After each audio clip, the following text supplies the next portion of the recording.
I did. Hey! I did. I'm still waiting. Okay, there it goes. It really had to think about it for some reason. Yet another smooth transition as we start our episode of Lorebeards, as we were sitting there going, have we pressed buttons, haven't we? Haven't we? Why hasn't it started? And then suddenly it starts when we're halfway through the has it started conversation. Hello and welcome to Lorebeards. I trust you can hear us out there. Do please drop some comments saying that we are coming in loud and clear over on Twitch and YouTube, where we are, of course, streaming live. Yeah, so it's lovely to have you all joining us this Sunday. I'm actually feeling quite good this week, which is nice. I got back to taking all the supplements, like my fiber pills and everything I enjoy taking. It's like, wow, I have so much energy and I feel so good and awake all of a sudden, all the time, which is nice. But yeah, things are going really well. Also, listener Chris, thank you very much for the 21 months. I really appreciate that. That is quite some time. But really excited for this one. Gonna go ahead and open with a very blunt point, which is we kind of talked about it, and I spent the last 3 hours this morning just catching up and rereading a lot of things, and fell deeper and deeper down the hole of there's a very high chance that this might be the first character, even though we probably should have done this in the past, which is something I might talk about a little later. But this is probably going to be the first character where this may very well be a two-part episode. Not really the first character. We sort of did that with Sigmar, and we sort of did that with a few others too. That's true. It's true. There are other characters we should have done it with. I'll put it that way. Yeah, you're right. There are a few characters we should have done it with, and I'm going to reinforce that warning. Morathi is arguably the most important character in Warhammer, and this is a bold claim for me to make, but I'm making it. Morathi is an exceedingly influential character, so much so that sometimes even the writers themselves aren't aware of what they've created and just how extraordinary she actually is, to the point that she really doesn't fulfill her true capacity and potential in terms of what they've written until we hit Age of Sigmar. And I find it fascinating because Age of Sigmar sort of looked at it and went, holy shit balls, look at this, and kind of ran with it. Where alternatively, Warhammer did a slightly different thing, but by doing so have created not just one of the most powerful, influential, important characters, but also one of the most interesting, fascinating, and really misunderstood characters in Warhammer. I am really looking forward to this one because of all of our streams, this one is going to be one that I think dives into a lot of material that you might be surprised is going to be dived into for what is effectively a Dark Elf Sorceress. Yeah, this is, for me, the perfect episode to demonstrate how, for instance, the Warhammer Wiki has some severe reading comprehension problems, which we'll get into, which has led to a lot of people not understanding how Morathi really works. I genuinely consider her one of the best characters. If I was ever going to give someone a quiz on the setting to demonstrate to me that they understand a lot of the core concepts and principles and important characters, Morathi I would genuinely use as the gotcha character, like the, oh, are you actually paying attention to class character? Because a lot of writers have goofed aspects of her really, really hard. Some writers have killed it, though. Yeah, I'm going to go slightly further in this. It's not that they've goofed. I don't think that's quite right. I think what they've done is they've only taken aspects of her character and not taken the overall creation that has been built. And because of that, they have left us with some interesting different versions of what Morathi is. So there's never really a mistake in Warhammer. We all know that it's constantly rewriting and reworking its background. And Morathi is a character that looks like it has been rewritten and redone multiple times. But I think we're going to argue here that she hasn't, and that she's been consistent pretty much from the beginning right through to the end, even when writers are absolutely certain that what they're writing is inconsistent with what she is. Yeah, God, there's so much about her. Like, she's, you know, I've often waxed lyrical about how I wish that Warhammer Fantasy got the amount of attention and love that like the Horus Heresy does, as far as like exploring the setting and allowing characters to be developed. Morathi is about as close as it gets to a character that if you bounce around between all the books she appears in, you actually get a surprisingly in-depth story, but it's split across a lot of different storylines. Yeah, a lot of places. But there's a lot there, which is why I was sitting there reading through stuff and going, oh, I really want to talk about that. Oh, I really want to talk about that. Oh, I really want to talk about that. And then you sit there and go, well, shit, I can't do this in 3 hours. I can't. It's not possible. So we'll see what happens. Yeah, so be aware, we have a lot that we're going to discuss here. But as always, before we dive into our first intro, let's go dive through our opening super chats as everybody gathers now that the stream has started. We will aim to stop our super chats approximately quarter past, and then we'll dive into our intro, and then we are going to deep dive into everything that is Morathi after that. Take that as you will. Man, thank you for the cheer. Dark Elves. To quote VTuber Stempack, Canadian war crimes. There's been an ongoing in the what I would call the approaching Warhammer for the first time fandom. I always love to see if someone looks at the Darkest and they go, oh, well, that's obviously the Americans. Or if they go, oh, well, that's obviously the Canadians. Because it says something about them that I always find very funny. Because I can understand how you could end up down either pathway. Donovan again, hoping the stream could give a better impression of Morathi because on the surface, she seems to suffer from the same issue as Neferata. Games Workshop, while there are more powerful characters in martial combat, this lady is a master manipulator with complex schemes that are subtly influencing the world. Oh, cool. Can we have some examples? Games Workshop. They are master manipulators. Don't worry about it. I'm going to criticize the writing in a few places here because Morathi is the character they built is so extraordinarily important and influential and often gets sidelined in descriptions or sidelined in the army lists even for other characters, but we'll be going into that. Honestly, something that I think I should be able to prove this stream, the funniest thing about Morathi is that the writers that talk a lot about her like origin, her past, accidentally make her elder days. She is a god tier, S tier manipulator that had a horrifically dramatic impact on the setting.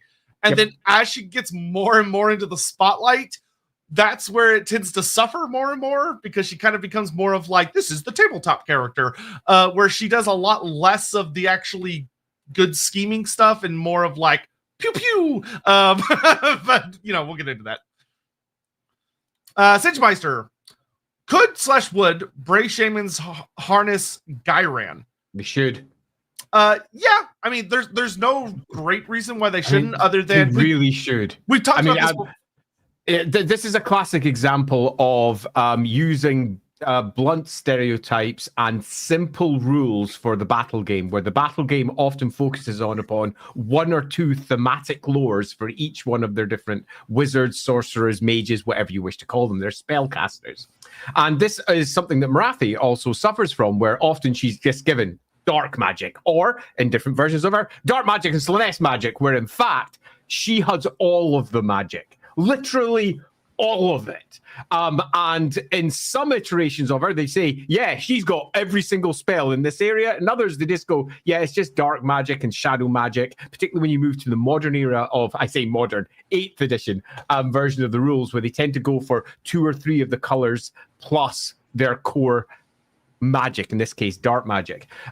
So yes, Bray Shamans absolutely would be tied into the very magic of the land around them that they are constantly moving through, but they are much more closely associated with Gur. But I do think many of them would be doing that, yes. Yeah, this falls victim to the thing we and Andy have talked a lot about, where sometimes writers, especially with the core battle game, will try and say that some of the lores of magic are evil and some of them are good. So life and light are good and death and shadows are evil. And it's not how it works. But the lores of magic are not. They are. all moral. equally evil, and they are all equally good if you can view such things, because every single one of them, I understand Necromancer Kobold. I might be gay, but I would for Morathi. I mean, it's understandable. That's very funny. It's not often you get to see it phrased that way. That's very funny to me. Darius Rose, Andy browbeating us, voting for Morathi. I want mommy. I want milk. I want to be held and comforted. If you don't do any of this, I'll ruin your life. This is gonna go places. Yeah, Morathi has very much been a long time coming, though. Like she's really important.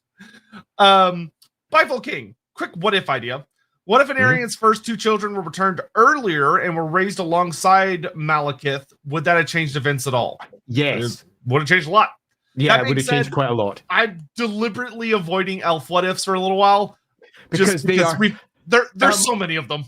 There's so many of them, and that's because the elves are so core to the Warhammer setting, and the story of Warhammer is almost the story of the elves, which is very upsetting to anyone who isn't an elf player, but it is kind of true. The lizardmen, that you really feel like they should be their story, they're often sitting in the background going, well, you know, there's a plan and stuff, but they're being exceedingly unproactive, where the elves are changing the world with their decisions. So, yeah, most of the what-ifs could very easily just be elf what-ifs for eternity, but we're trying to avoid that. Yep. The spice of life is variety, after all. Godzilla 2021, completely unrelated, but I'm praying for my boy Godzilla because Death Battle is having him fight the Hulk today, so my anxiety/excitement is high. I'm looking forward to that Death Battle just because it's going to be stupid fun. I never get too invested in them. I just like the animations. They're very cool. I hope one day they get a Warhammer character on there. That way I could be mad about it for once. Darius, Aenarion sloppy seconds until he comes back to his true love. Me! Oh, okay. I mean, I thought that was going somewhere else for a second, but okay. You know what? There you go. Morathi's here. What a surprise. I'm back, bitches. That is true. I am the most important character. I've done it all. I've seen it all. I've killed it all. I've slept with it all. Arguably, yes. Arguably, yeah. Ricky Chapman was building a Nurgle army, and Nurgle loved it so much that they've sent us a gift of pestilence. I can't tell if you're saying that you're sick or if you're talking about your roleplay campaign. It does sound like you're sick. And in that case, get well soon. Yeah. Biofoot. Does her arc into Age of Sigmar change her character a lot? No. Which is good. Yeah, I would actually argue that the Age of Sigmar arc, in many respects, is not just justified by her Warhammer background, it is entirely the obvious next steps, and arguably some of those steps should have been taken earlier, and probably were in some degrees. Yeah, I'll talk about it a little later, but I was doing my research this morning. I read several passages that were printed well before the end times was on anybody's radar, like well before the end times was in the planning scheme for GW. And there were Black Library authors that did a very good job with Morathi, and you're reading and you're like, wow, this is really setting up super well for her Age of Sigmar arc. Like, this is almost prophetic, that's a good sign. That's a very good sign. Does any character serve more cunt than Morathi? No. I'm not sure that is necessarily true at all. Morathi is a complicated character that I don't think is necessarily the way many portray her, particularly given when you actually look at what she does in comparison to what people says she does. They're two very different things. What I'm curious about is, does Andy know what to serve cunt actually means nowadays? Okay, tell me what it means just to make sure. Let's find out. It's like someone that has like very, very strong aura or very strong that's Morathi. Yeah, okay. That is not how I would use it as a Scottish person. As a Scottish person, I would just say, yeah, it's being served. But if we're doing it that way, fair enough. Okay. It's one of those newer internet phrases. It's just one of the few I'm familiar with. Hey, I'm old. Look at my beard. I'm gray. Scallywag. Here's to my favorite character, the first bride of Kane, even beating out the twin goddesses. Oh boy, there's a story there, which we'll get into. Yeah, we got some fun ahead of us. Let's see. Omnicide. Perfect timing. Just in the car home from the annual family LAN party week. I wish my family had annual LAN parties. Geez, your family's cool. Looking forward to coming up with really good questions on Morathi 5 months later on my third rewatch. Hey, you know what? We're always around. We're always available. True fact. Nystra, please note that Morathi has not done it all. She has not gone into the Wildwoods. I dare her to go there. I would bet you there would realistically be a story of her going in there at some point. Yeah, it's just worth noting, Nystra, that often in Morathi's exceedingly spotty history, because there is eons here where often we get like one detail every other century. And often that detail is a Morathi, somewhat upset, decided to just go over there and do it herself. And yeah, this is something that I could very much see her having actually done. Yeah, I mean, we're talking about like a 7,000-plus-year-old lady. She gets around. Yeah. Stephen Lucas, Alariel stream, suggest her plans like juggling mini plates. Don't mind if some failed because has many more. Seems fantasy Morathi trying to recreate Aenarion with candidates like Malakatyrian, perhaps warlike Alariel. That's an interesting take, Stephen. Basically, the idea that Morathi is looking to create the perfect elf leader to lead against, presumably, the destruction of the world. And yeah, you could argue that. I'm not entirely sure that's accurate, but you could definitely argue it. In fact, I think you could argue it's strong. Particularly when you take a look at what her end times equivalent was. So yeah, we'll get to her some end times. It was a choice. The end times is always a choice. Thank you, Hawk, for being on approving comments, getting through the censors duty because everyone's comments is going to get flagged. Yep. So thank you for that. Sean Schultz. Morathi even more powerful than Tzeentch because can make the authors do what she wants. Your favorite thing she has done? I think I'd rather go through our stuff than start pulling out individual stories. Yeah. Because there's going to be a lot that we need to discuss concerning Morathi. It's going to go places. Mine will come up quick. I'll put it that way. I'll put it that way. Okay, we're almost caught up here. Another issue that Morathi seems to share with Neferata, again on the surface, arguably two of the most well-established, ultra-powerful, evil-coded female characters both seem to have their motives largely tied to and influenced by men. Yeah, I know. And it upsets me. I'm actually... The writing, though, I mean, I understand where it came from. It came from relatively blind writing by lots of men in the... early 90s, but unlike some other characters, Morathi never really got her update. She just got re-pitched in exactly the same way again and again and again. And whilst that's really useful because it ensures that her character is consistent, it means that her character is often sublimated behind others in weird ways. But we'll get to that too. 21CS, howdy. Conspiracy theory. Morathi is the mortal this will be the last one. Daughter of Slanesh, seeking godhood to usurp her mother/father. That's a fun conspiracy theory. Hey, 21CS, yeah. I mean, it's as good as any other. Because, hey, we do know that the gods did walk the earth during the Great War of Heavens, and who's to say that the gods didn't have kids in such a fashion?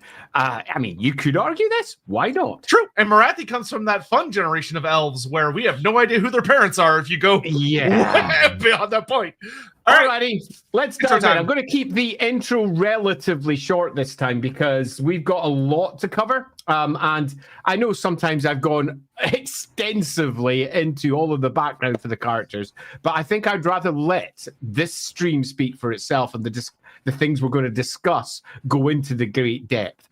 But there is, as is often the case with these things, a beginning point. All of Warhammer has its genesis point, and Morathi's one was a relatively simple one, all the way back in the 4th edition of Warhammer. We discussed the 4th edition of LAWhammer a lot. LAWhammer! Warhammer! Too much LAWhammer in my brain. Warhammer. The 4th edition of Warhammer is the one that rebuilt all of Warhammer and consolidated it into the setting that we know and love today, which was then a foundation point that was built on later. And the High Elf Army List, all the way back in 1993, introduced us to the first Phoenix King of the High Elves. And the first Phoenix King of the High Elves had a second wife, Morathi. And the tale that they spun for this is pretty simple. She was clearly somewhat corrupted by chaos, and that corrupted Aenarion, right? And thus, the Dark Elves were formed from that, right? Yeah, let's go, woo! The story wasn't particularly in depth. And the Morathi tale was given a clear piece of messaging. And it was that she had been kidnapped by Slaanesh cultists or Slaanesh demons, depending upon which version of the tale you go with, and Aenarion rescued her. And Aenarion was besotted by her or bewitched by her, depending on which version of the legend you go with, and eventually marries Morathi. Morathi then has a kid not long after, Malekith/Malarian, and history of the whole sundering and the Dark Elves and the High Elves and everything else is begun. The Dark Elf Army List came out the year after, I think, so we're probably talking, no, because it was later. It'll be about 1996. And 1996, so about 3 years later, the Dark Elf Army List comes out and we get ourselves some detail, including the unnatural relationship, which is a interesting way of putting it rather simply that Malekith, Malarian, and his mum were fucking. And that they were a long established relationship. And this is something that is going to cause a lot of people to go, you what now? Particularly the modern versions where such language is kind of put by. But it's always been there, and it gets reinforced in several places. But be aware that at this standpoint, it is sort of a thing. And Morathi is given a bit more character, but not much. If we go with the 4th edition Dark Elf Army List, the Dark Elves is the story of Malekith. That's what the 4th edition Army List says. It's all Malekith was born, him, while simultaneously dropping a few lines that whisper this, that he got everything from his mum. Everything. And in the 4th edition Army List, we got our first character. Our first examination for Morathi. We got her stats. And she was marked as first sorceress, exceedingly powerful, the founder of dark magic, pretty much. And that makes you go, wait, what? Right, okay, cool. She's also clearly marked as being influenced by chaos. And this is something that we're going to be discussing quite a lot through this, because what that influence is becomes very, very clear as we progress onwards. To begin with, we are writing Dark Elves in a period where there are no split mandala of elven gods. There is just Kane, some gods that the High Elves sort of worship, Kurnos, maybe, sort of mentioned here or there, Isha, kind of not mentioned. Kane, yeah, Kane's mentioned. He's all over the place. And we have a little bit of Hoeth because of the Sword Masters of Hoeth. He's there. And there's a few other gods, but the Greek pantheon doesn't exist yet. And the only thing that can be marked out as the deep, dark, seductive horror is Slaanesh. And she is encoded with being influenced by Slaanesh. We then spill through time. And I am going to go through this relatively quickly as we head over towards the 6th edition, because 5th edition skipped the Dark Elves. And the 6th edition Dark Elves gave us a repitch again of Morathi. Her magic items are updated. The magic items in the 4th edition were relatively bland ones, which were almost at uplifts from other places. And she's codified in terms of who she is, the first Dark Elf Sorceress. She is the one that started it all off, the whole dark magic thing. The first sorceress. The first Hag Queen, very clearly marked in. She's got the original Cauldron of Blood, apparently gifted to her by Kane himself, so that she is perfectly beautiful forever. That sounds great. And it really upsets all those other Hag Sorceresses or Hag Queens et al. Who just aren't. She has this forever. She's stupendously powerful, stupendously old, and is the foundation of pretty much magic as we understand it with the Dark Elves, which is pretty cool. She's got her Dark Pegasus, named now Silhouette, as I recall. And in this version of her, we have a very clear little story at the end, which is pretty much her and Malekith having a chat. And basically the chat says this: "Hi, I'm Malekith. I do everything my mum says." And it ends with her saying, "Come to bed with me." And he goes, "All right, fair enough." And he takes off his mask, his helmet, in this story. And you see the scarred, broken, burnt face underneath and the long, white, flowing hair that he now has. This is in 6th edition. In 6th edition, we get a clear story of the relationship that Morathi and her son have.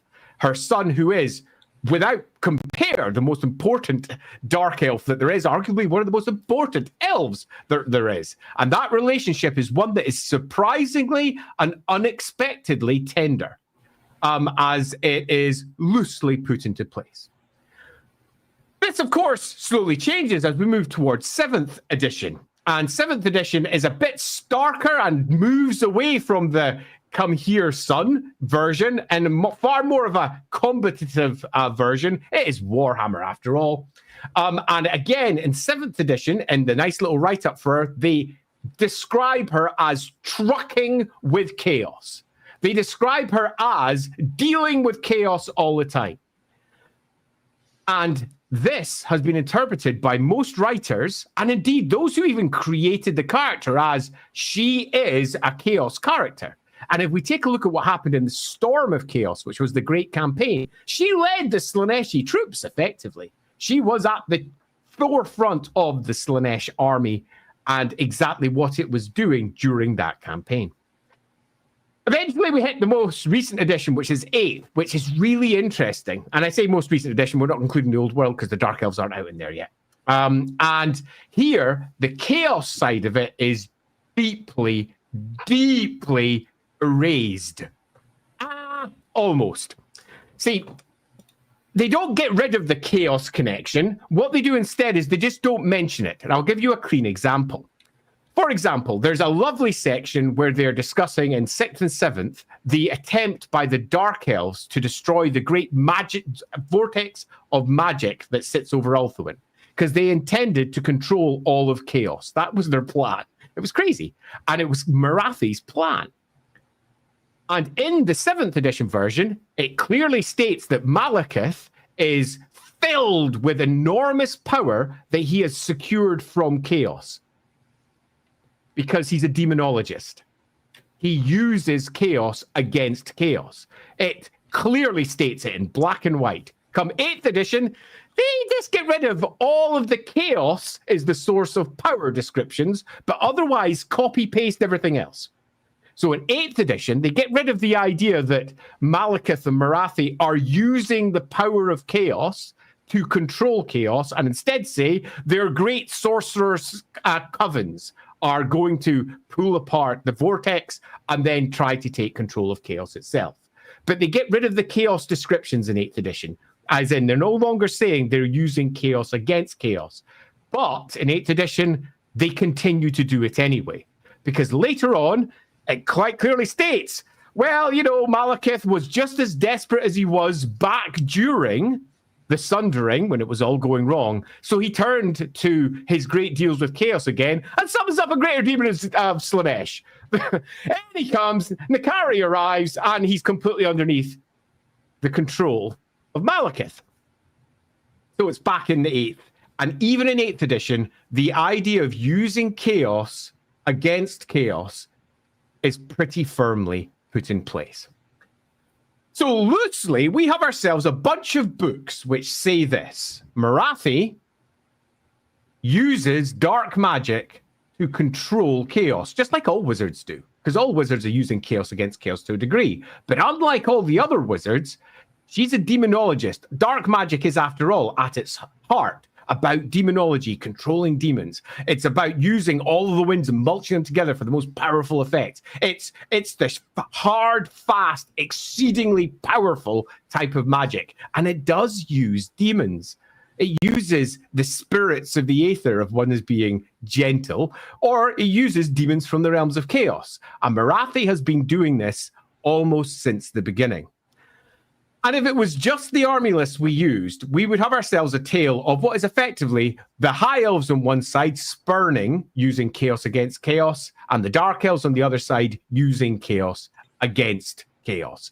And they both stand as different routes towards an end. But the 8th edition did a couple of other things as well. It mixed up what the Slaanesh influence on Morathi was, because originally the Slaanesh influence on Morathi and the pleasure cults that we'll be discussing were all Slaanesh. That's what they were. But later writing says, no, that's not what the pleasure cults are. They're actually the Kyrathi. It's much more complicated than just Slaanesh. We'll be discussing that, I presume, at some point, assuming we get to there, because we have a lot to discuss. I don't know if we're going to make it that far, but we'll try. Yeah, we'll see. But the novels also do a whole bunch of other things, because they do something that changes Morathi completely. And it starts at the very beginning. Because in the novels, they have a nice little bit where they discuss where Morathi started. And her very first description in the 4th edition army list is a witch and a seer, because she saw the future and she was afraid of what it held. And they took that and ran with it. And they extended her background to pre-cataclysm. Pre-cataclysm. Right before it all goes boom. To the old ones and the high elves, as they were at that point, before there was such a thing as high elves and dark elves, the initial elves. And she was, for those of you who know your Greek myth, somewhat of a Cassandra. She was a seer that nobody believed. So she made a plan because she knew that chaos was coming. And this is a foundation of a character that will define Warhammer from that point onwards. And some writers believe that she is thoroughly in the thrall of chaos. And I am going to be blunt about that. We have had discussions with authors who say, no, she is entirely in the thrall of chaos. She is the problem. But if you look at the character and everything that she does, she isn't. It's much, much more complicated than simply that. She is powerful, manipulative, a user, but all of those things, the core descriptors that are used, are secondary to what she actually is, which is a seer. She knows the future. She understands what can and will happen. And it is her plans that define everything that happens with the elves from this point forwards. She makes, in many respects, Aenarion the man that he becomes. She makes Malekith the man that he becomes because she's afraid of what the high elves are walking towards, because she sees the destruction of the world. And this isn't reading in between the lines. This is exactly what she says in multiple places. She is a complicated, deep, powerful character who you could argue is entirely in the thrall of chaos. But when you actually look at what the character does, what she does over time, and what she becomes, the answer is she just isn't. No matter what the authors believe who've written her, she just isn't. And I think that's going to be one of the many things that we discuss as we dive through the various iterations of Morathi. Because let's also be clear, for all the overall character has not fallen at all. In many respects, individual authors, as far as they're concerned, she has. And she hasn't just tipped over the edge, she has gone right over. And the descriptions that we get in the story in the 6th edition of the army lists of the Dark Elves, where Morathi is effectively going through all the different potential futures that lie before her and is being tempted by the demons that lie in the realm of chaos. According to them, she has indeed succumbed. But if we read the text they wrote, she hasn't. And that is a beautiful example of death of the author. And I am going to suggest that death of the author Welcome to Lorebeards. is a core component of understanding Morathi. Don't listen to what the authors say. Read what the text says. And by the end of this, depending on how far we get, I am quite hopeful that our reading of Morathi, which is going to go places, and be aware there are different versions of her, is going to be not only a character who hasn't fallen to chaos, but is arguably one of the only characters in the entire Warhammer world that truly understood what was going on. I'm just saying, Age of Sigmar supports our argument. Anyway, It does. also, great, because Ryan is my name, and I had it up there because we were chatting with someone, and I just left it up there. So don't be scared. My actual name is not Sotek, but I changed it back to make it easier for everyone. No, your name's not Sotek. Wait a minute. I have been yeah, that's right. laboring under a delusion these last few years. Sotek. Oh, I am appalled. All right, so let's dive into a few super chats before we go. We're going to start at the beginning. We're going to start somewhere else. What do you prefer? Well, we're going to start at the beginning, and there's a reason to the madness. Scooby Bro 123, is the ancient city of Quintex actually relevant to Morathi, or is it just a starting place in Total War Warhammer? Technically, the second one, because we have no idea what's in the ancient city of Quintex. Total War Warhammer is the first time it's been expanded on, and it's added some fun little stuff, and it seems like a place Morathi would have likely been and gone, because it's an ancient city that has secrets, and she visits a lot of those. So her being there makes sense. And they were like, we don't want her right next to Malekith, so she's got to go somewhere, so they put her there, and it's fine. It's whatever. Yes. Brock, are there any other fictional characters with heavy Morathi vibes from like other settings? Ooh. I'd say the closest that you're going to find there are the Melnibonians in Michael Moorcock's books. That's the closest. If Cersei was a lot smarter, maybe. But she's not. Cersei's not clever. No, not Cersei. Cersei is like a weak, rubbish version of her. Yeah, I very much agree. Marsikowski, what if idea? What if the contract between the dwarves from the World's Edge Mountains and the predecessors of the Chaos Dwarves was reestablished in time? That is on the list. That is what we have on the list. We have discussed that as a potential. One of the issues with that one is that it might not turn out all that much different for some parts of the world. It's not necessarily as big as it might appear to be. Necromancer Kobold, how has her character survived the dreaded being a woman before the 2010s? I don't know if Britain had many problems with writing women versus the States. Yeah, you're not wrong here, Necromancer Kobold, but fortunately, the way that she was written, particularly through the first, like the 4th edition and the 6th edition version, was written vague, and she was completely secondary to Malekith and Aenarion. The story was the story of Aenarion on the High Elf side and the story of Malekith on the Dark Elf side, and they pretty much ignore her, other than just saying, oh, actually, she's her mum. Oh, actually, there's an unnatural relationship. Oh, actually, she was behind the pleasure cults. Oh, actually. So they give lots of little details in the army list, but they kind of avoid going into detail. Most of the extra detail comes later. How long is a short Andy intro? 30 minutes or 1 hour? It was exactly 15 minutes. I timed it. I was good. He's got to have a clock in front of him. Darius Rose, despite the fact that we love men here, which female Warhammer character would you go on a date with or are infatuated with? Me? I don't know. Andra the Dread? Andra the Dread. That's like Giant Dragon. Yeah, sure. That's like an ant trying to date a dog. A big dog. Dude, I do not want to go out with Morathi. Holy crap. She'd be the worst. Morathi, no. No. That's not going to end well for anyone but her, and I like myself at least a little bit.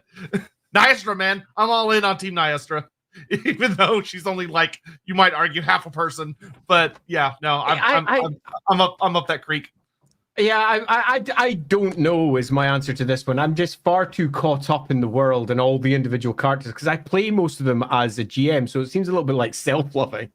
If Lindsay's still in chat, ask Lindsay. Yeah, ask her.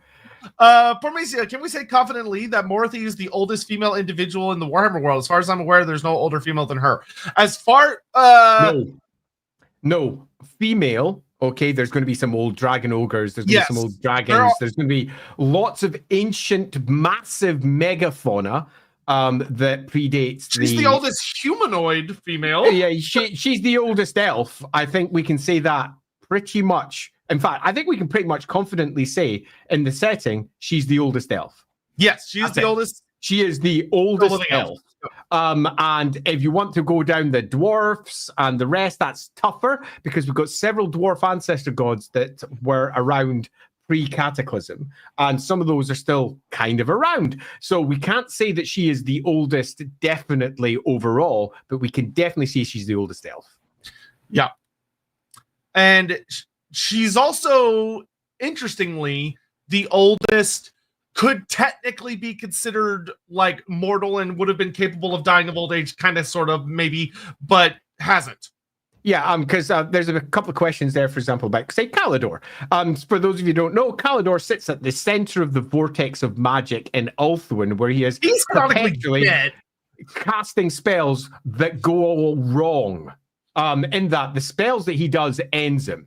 And he's canonically, effectively almost dead. He also is young, really young by comparison, because they were trapped in time. Time broke with the great spell that they spoke. So Kalidor may come from the same era and may be older or younger, but in terms of his experienced age, he's a baby in comparison to Morathi, to the degree that when the Dark Elves and Kalidor go toe-to-toe, and somehow Kalidor wins, you're left with going, why? And there's an obvious answer, why? But why? Because Morathi, by this point, has got thousands of years of experience.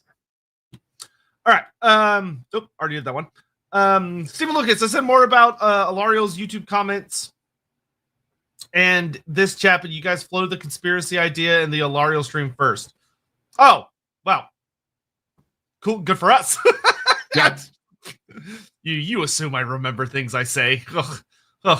Omnicide, what bothers me the most with the Druchii/Acer reunion is if Dark Elves are corrupted, why would High Elves agree to a union? Wouldn't that corrupt High Elves? Dark Elves are not corrupted. And that is a core component of understanding Dark Elves. They're not corrupted. Not Chaos Elves. They're Dark Elves. Not Chaos Elves. They're Dark Elves. They're not Chaos Elves. It's not like Chaos Dwarves and Dwarfs. Chaos Dwarves are Chaos corrupted with a Chaos God. Dark Elves are just using a different set of gods to be the core component of what they style their life around. And the gods that the Dark Elves hold important are different to the gods that the High Elves hold important. But originally, the Elves held all of them as important. And they sundered into two, effectively, with one group favoring one set of gods, the other group favoring the other. Yeah, the Dark Elves, it's really easy because of like how they look when you compare them to like a lot of the other Chaos races. They kind of look like they're in the same ballpark, but they're very, very distinct. In fact, I think I can happily reinforce Dragon Magic's comment that he just dropped in. If Dark Elves are corrupted, High Elves are too. And that is correct, because both of them aren't really elves as they once were. Although we all know that the Azrai are the most corrupted because they've effectively become weirdo spirit elves from the wood. Yeah, because there are Chaos Elves out there. They're just relatively rare. The Anointed, for example, freaking scary. Yeah, and good old Takala, who's going to be coming to Total War very, very soon. 21 CS. So, do we know anything of Morathi's background for Aenarion Rescue, sir? Yes, we're going to start with that. So we're going to be starting with that, so that's coming. And let's go do another couple of minutes with comments. I'm going to do like 2 or 3 more. Brock 6000, as insanely powerful as Kalidor is, wouldn't Morathi, with all the magical innovations, demon packs, artifacts, eventually, etc., eventually surpass him? Yet it seems like he always one-ups her, do offset magic limits. Okay, so the answer to this is it should be yes, surely, but the answer is also no, and there has to be a reason why. And this is something that the background currently lacks, because we have Kalidor and the great cabal of sorcerers around him, effectively stuck in time, creating the vortex, and it's broken.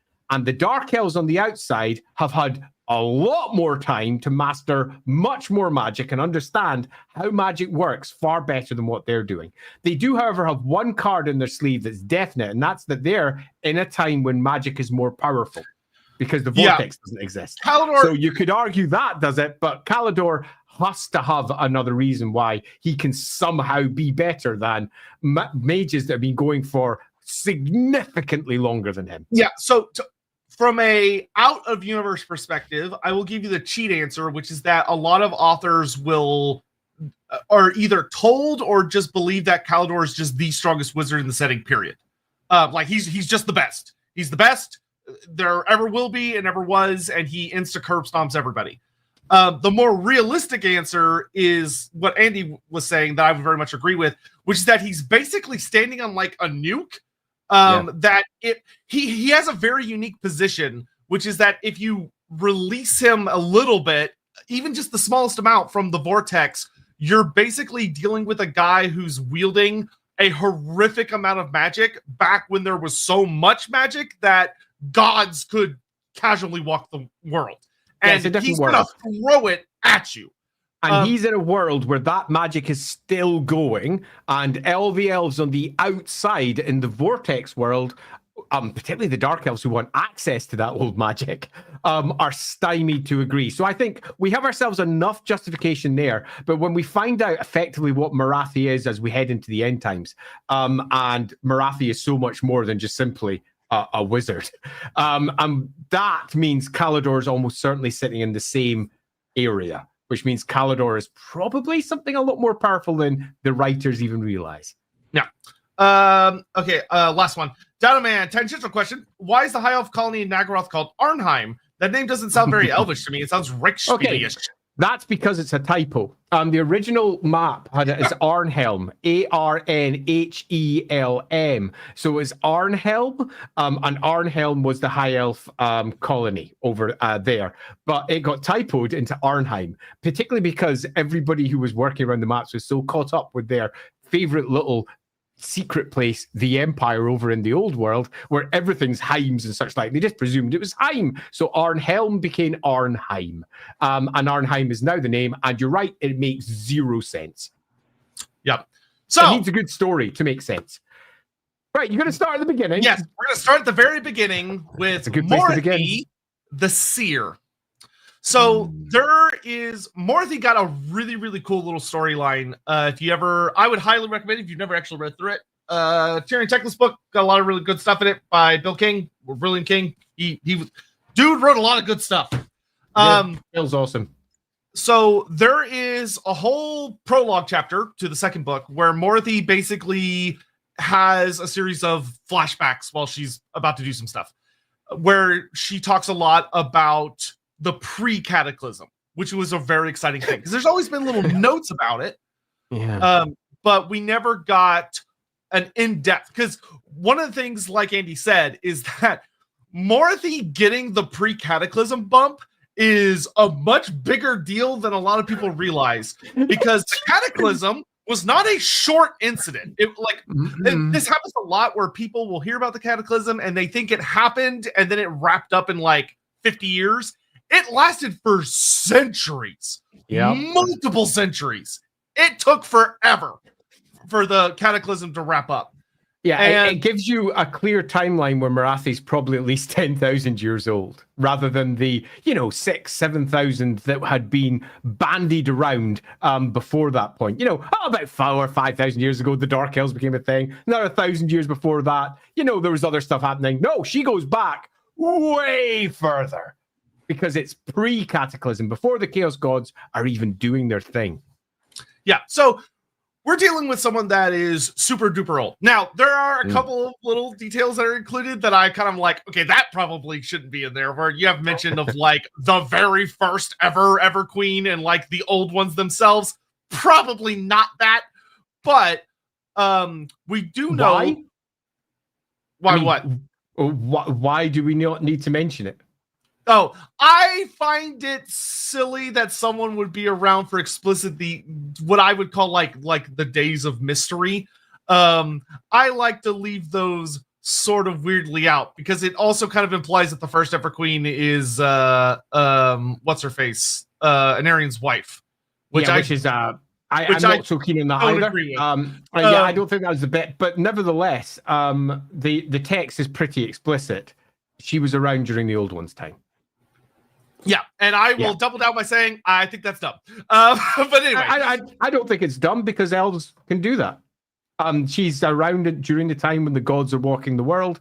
I don't think it's dumb. I think it makes sense for the character, and in many respects makes sense for the decisions that she makes that leads towards Age of Sigmar as well, because she's much more aware of what gods are. Yeah, I will move on from that topic because there's a lot of things I could say about why I deeply disagree with it and think it's a poor choice for the character, but I'm not going to worry about it because it's not important. So Morathi is, we don't know exactly when she's born, but it's implied that she's pretty young right before the cataclysm kicks off, because she has a whole mention that she's 11 years old when she has her first big vision, which is a cool year, but also doesn't really give us much frame of reference. But yeah, 11 is an interesting age because that means tiny as elves go. Yeah, and she's almost a baby. Yeah, which does make sense for the way the story builds up, of that her visions are really unique, because the concept of seeing the future and prophecy and all of that stuff has existed in Warhammer. We know the old ones were messing around with it, of course, the Slan had and things, but Morathi, uniquely among the elves, for reasons that are never super well delved into, but we can chat about a bit, sees the end of the world coming. She sees the cataclysm coming. Yep. Nobody else among the elves sees it. She gets a very genuinely special insight into the shattering of the gates, the coming of chaos, the arrival of the demons, and Morathi, and kind of like Katie says, there's this whole horrifying aspect of she is the prophet that sees everything that's going to happen, tries to warn everybody about what's going to happen, and nobody listens to her. She has this whole line about that she tries to warn everyone, she tries to manipulate people into doing something about it, she tries to seduce people into doing something about it, but despite everything that she tries to do, literally the moment she gets to the part where she's trying to get people to prepare for what's to come, and she mentions that there's an apocalypse coming, they basically do the equivalent, look at her and go, oh, you're fucking crazy, okay.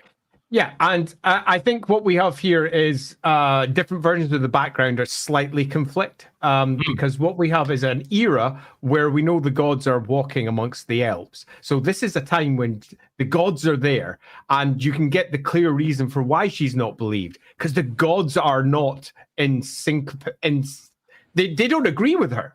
The very gods themselves stand against her. She is, in many respects, a better understander of what's coming next than Morai Heg, the spinner of fate herself, because she has seen something that no one else has. Morathi is uniquely special in a way that most other characters in Warhammer aren't, because generally when they get themselves this sort of ability, they are a prophet.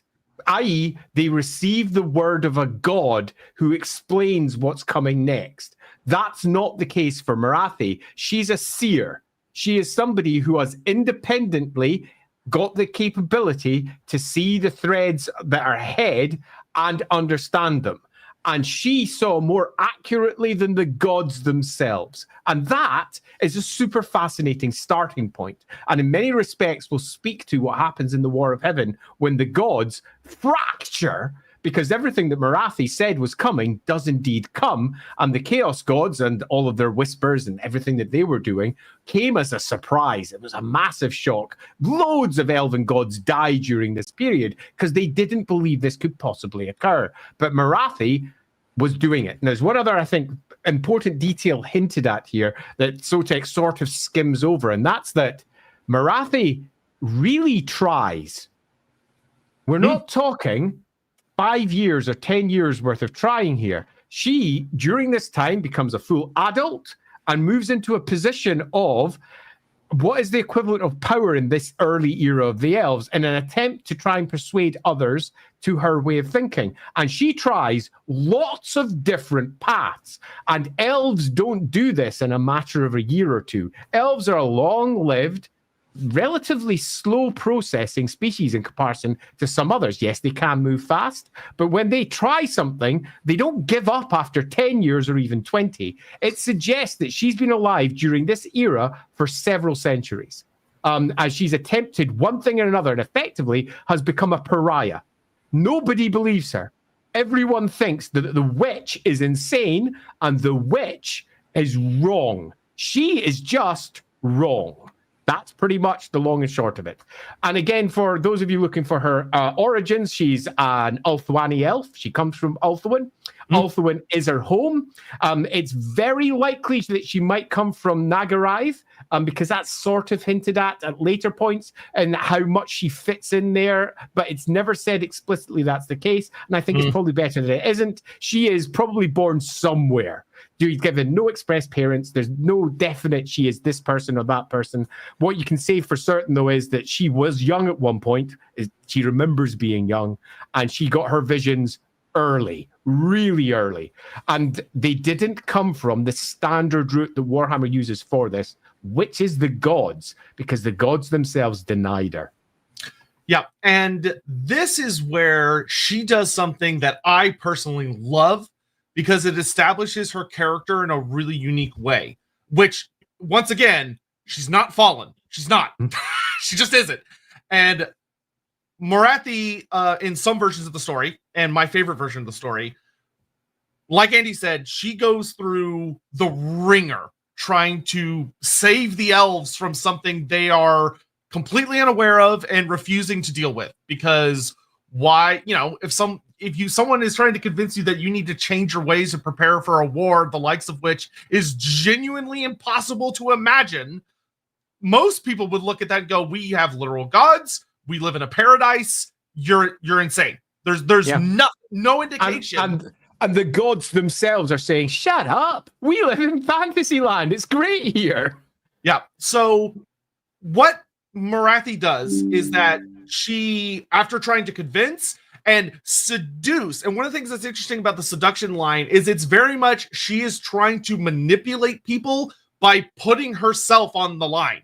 She is doing acts that she might not want to do to try and convince people to do the right thing. Genuinely, this isn't Morathi the evil trying to become blah blah blah. This is Morathi trying to save her people from extermination. Yeah, so our core motivation right at the very beginning, which I just want to reinforce, is she wants to save the elves. And I think that's a lovely start. Yeah. So what does she do? Because she could just despair and sit like a sad oracle of some horrible prophecy and just moan. No, she takes action. And what Morathi does is, if these gods and powers won't listen to her, she'll turn to ones that will. And Morathi starts to bargain with deep, dark, terrible powers. Not just the chaos powers. There are other things out there. And she starts reaching into these things of the ether, which we've talked about with like the dragon ogres and the Famir. Contact was being made, and Morathi makes contact. It's just brilliant, because this is the day, pre-cataclysm, that the divide between the gods is made. Morathi makes it between the Kadai and the Kairathai, as in those who take different routes towards their outcome, the heavenly gods and the underworld gods, who have got very different ideals and how the world should be expressed. And at this point, all the gods are in sympathy. The mandala is not broken. There is no sundering of dark elf and high elf. Morathi makes the choice on behalf of all of her people. And she makes the choice that if the world is going to fall to chaos and it's going to be destroyed by chaos, we have to use the only thing that can stop it, and that's chaos. She predates Hecate's choice to use and create and build dark magic. Now, if you don't know who Hecate is the dark elf god, and if you want to view it in such ways, the underworld god of dark magic. She's the great creator of dark magic, and she's doing it now. So Morathi predates Hecate's choice, because Hecate's choice to build dark magic was made during the Great War, when she realized she had to use the powers of chaos against the great enemy that was trying to destroy the world. Morathi did it first. She predates the gods' choices, and that is fascinating, because it is now, this moment here, pre-cataclysm, that the choice is made for the elves to effectively split. This is the point when Malekith was created. Way before the cataclysm ever occurs. Because Morathi goes against everything her people teach. Everything. And says, no, Azurin and his great divine law for the world and how it's going to work is flawed. It's flawed. In this moment, Morathi creates the Kairothai without even realizing what she's doing. She is making deals with powers from beyond to increase her magic, so when the cataclysm comes, she can do something about it. And in many respects, the great belief of what's going to come during the cataclysm, which was Morathi was corrupted by Slaanesh, and those demons had corrupted her, and her first seeds of corruption happened at this point. No, as we're going to discuss, those demons were probably put there by her. Yeah. Now, I want y'all to really keep this in mind, because we're going to come back to this in a little bit, of Morathi is taking an action that is going to change the gods. Like, she is not necessarily by intent, but she has done something that is going to cause the gods themselves to shift. Keep that in mind, because she's going to do it again. Like, another 2 or 3 times. But, so now, if you want to be unflattering to Morathi's tale, you could take the armchair view of, well, where did these visions come from? And did she fall for a ploy that was set in motion by something else? Did she? Our gods. Yeah. Did she widen a crack without realizing that's what she was doing? That is the reading that is put in place by at least 1, 2, 3 authors that I'm aware of. I'm not going to name and shame anyone because it's not the right thing to do, although one of them was on Lorebeards, pretty much stating that as a fact in the past. But their view is that this is the point when Morathi falls to chaos, and in many respects, she is responsible for the fall of the elves and the split of the elves, which is all true. But it's all about, where does the agency lie? If we go with that interpretation, agency lies with the ruinous powers. Or the other side, which is agency lies with Morathi, seeing what the ruinous powers are going to do and making decisions in an attempt to stop them. Now, my view is that the agency with Morathi is the correct reading, and let's kill those author. Roland Barthes' Death of the Author, very famous essay, famous essay, okay, applies here. The authors are wrong. The actual text is exceedingly clear. Morathi doesn't fall. She is constantly walking that line of potentially falling, but she does not fall. Yeah, and I would very much argue that she did, in her own agency, she fulfilled her part of the Great Plan at this moment. Yeah. She did what she was supposed to do, according to other powers, not the Chaos powers. The old ones.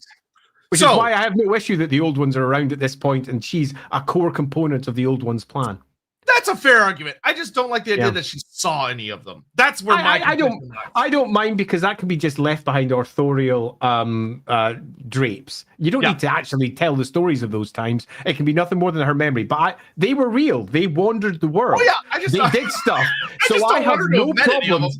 I don't mind characters being around at that era, because it's part of the established rules and the laws of the Warhammer world. We don't have time for this. Anyway, but you're right. We're still sitting pre-cataclysm here, and we're already in the first hour already. The cataclysm happens. All right, the cataclysm happens. Demons, horrors. Morathi, contrary to popular belief, does not just like pop out of existence and cease to exist for the next like 700-ish years. She's fighting, and she fights bitterly. One of the things, there's a really nice quote from Bill King's writing where Morathi basically laments in a sense, and she's old enough by the time the story is being written that it doesn't bother her as much anymore, but she used to rage about it, which is that the high elves, or the elves of the modern age, don't know what it was like to live during the cataclysm, and don't know how horrible and awful and desperate it was. Of that, Morathi was one of genuinely a handful of elves who basically had the equivalent of a gun when they were being swarmed by demons, and they could only be so many places at once. So Morathi is protecting who she can protect. She's killing the demons she can kill. And, maybe Calor's over there with the dragons on one part of the island, and there's a couple of their gods are fighting in a couple of places, but the majority of regular people are being butchered. Yeah, let's have a very quick summary of this time, and I do mean quick, to give you an idea of what's going on. We have several examples in the text in a variety of different editions where the elven gods are walking the world at this point, and because of the shaking of the world that the gods cause, all leave. Every single last one of them. They just go. But the actual stories behind that don't really matter. What's certain, though, is this is a thing. And the gods leave and are in a position where they're no longer capable of directly influencing the world and instead work through their mortal subjects. That much is certain. It's also a time when chaos is probably going to destroy everything. It's really looking bad for the world. And we discussed it in previous streams, but we're talking not just, there's demons all over the place. The sky is raining hell as bits of warpstone are just shattering through everything. The entire world is in a state of flux. It is a horrendous period. And Morathi is one of the core defenders of Ulthuan during this time. And she is not the woman she was pre-cataclysm.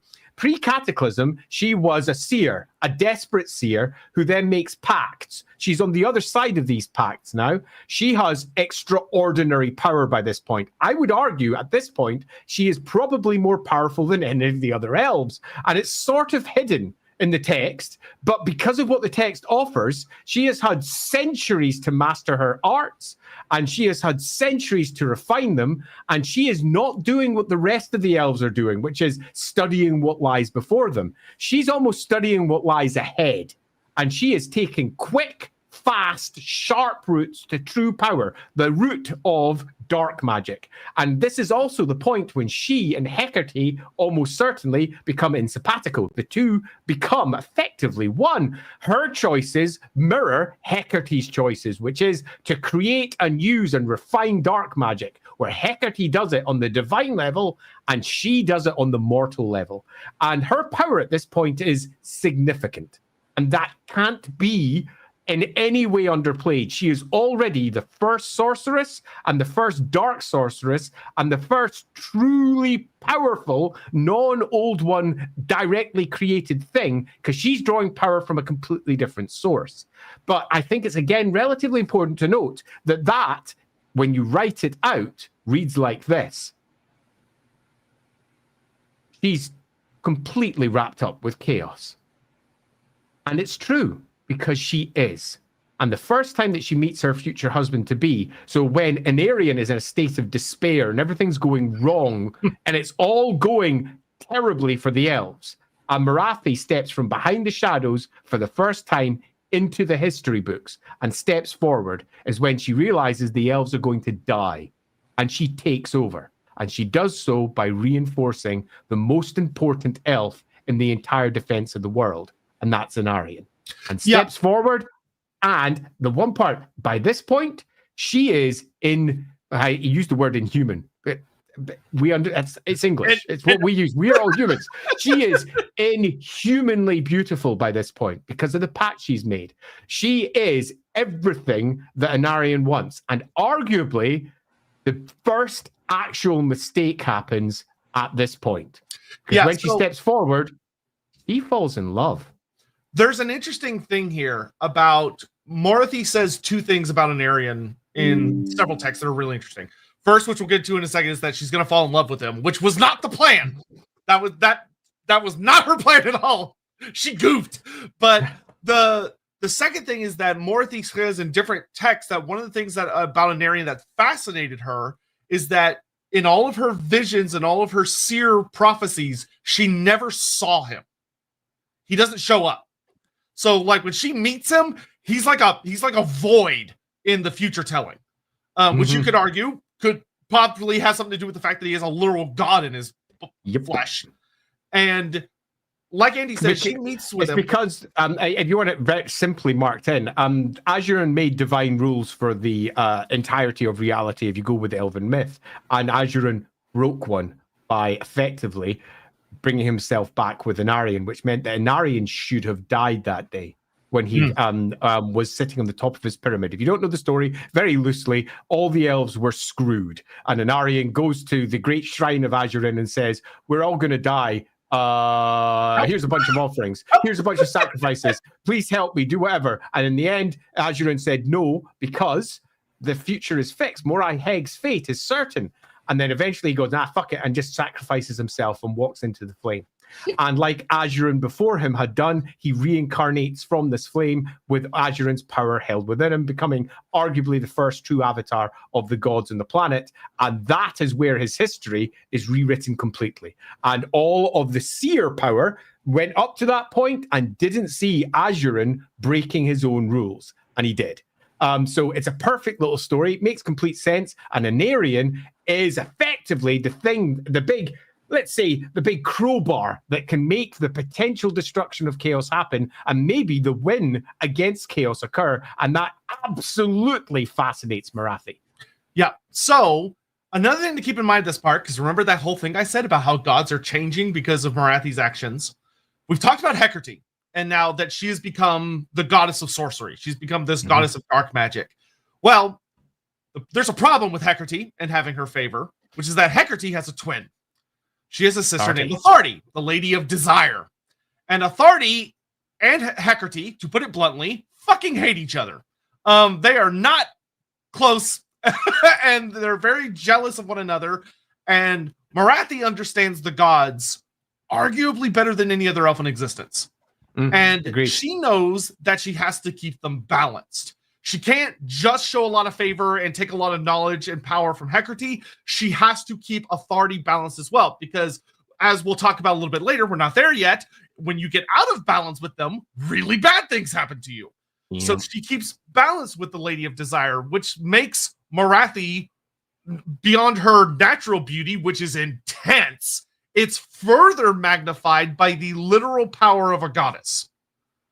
More than one.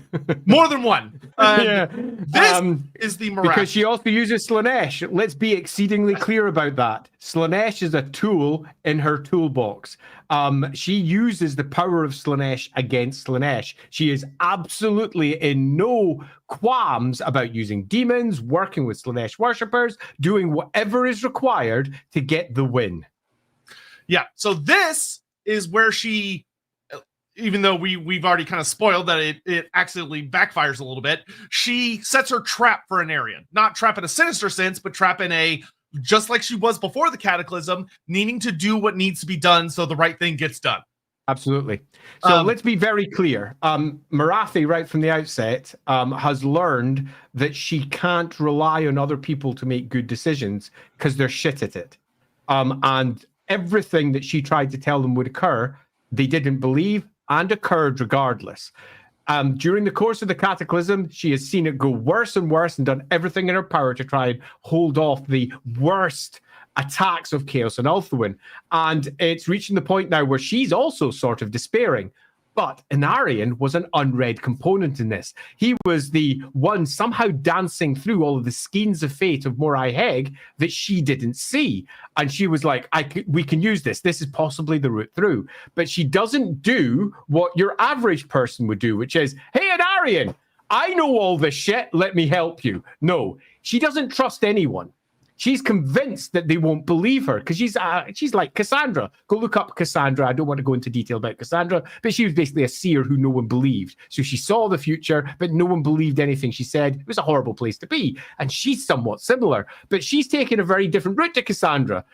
Cassandra just sort of gave up and just couldn't do anything. Morathi made pacts, to become the most powerful creature that there was, and then proceeded to manipulate everyone towards what she believed was the correct end, which is ultimately stopping chaos destroying the world during the Cataclysm. Yeah, so she organizes the best meet cute ever, which is that she gets captured by a bunch of Slaaneshi demons and things.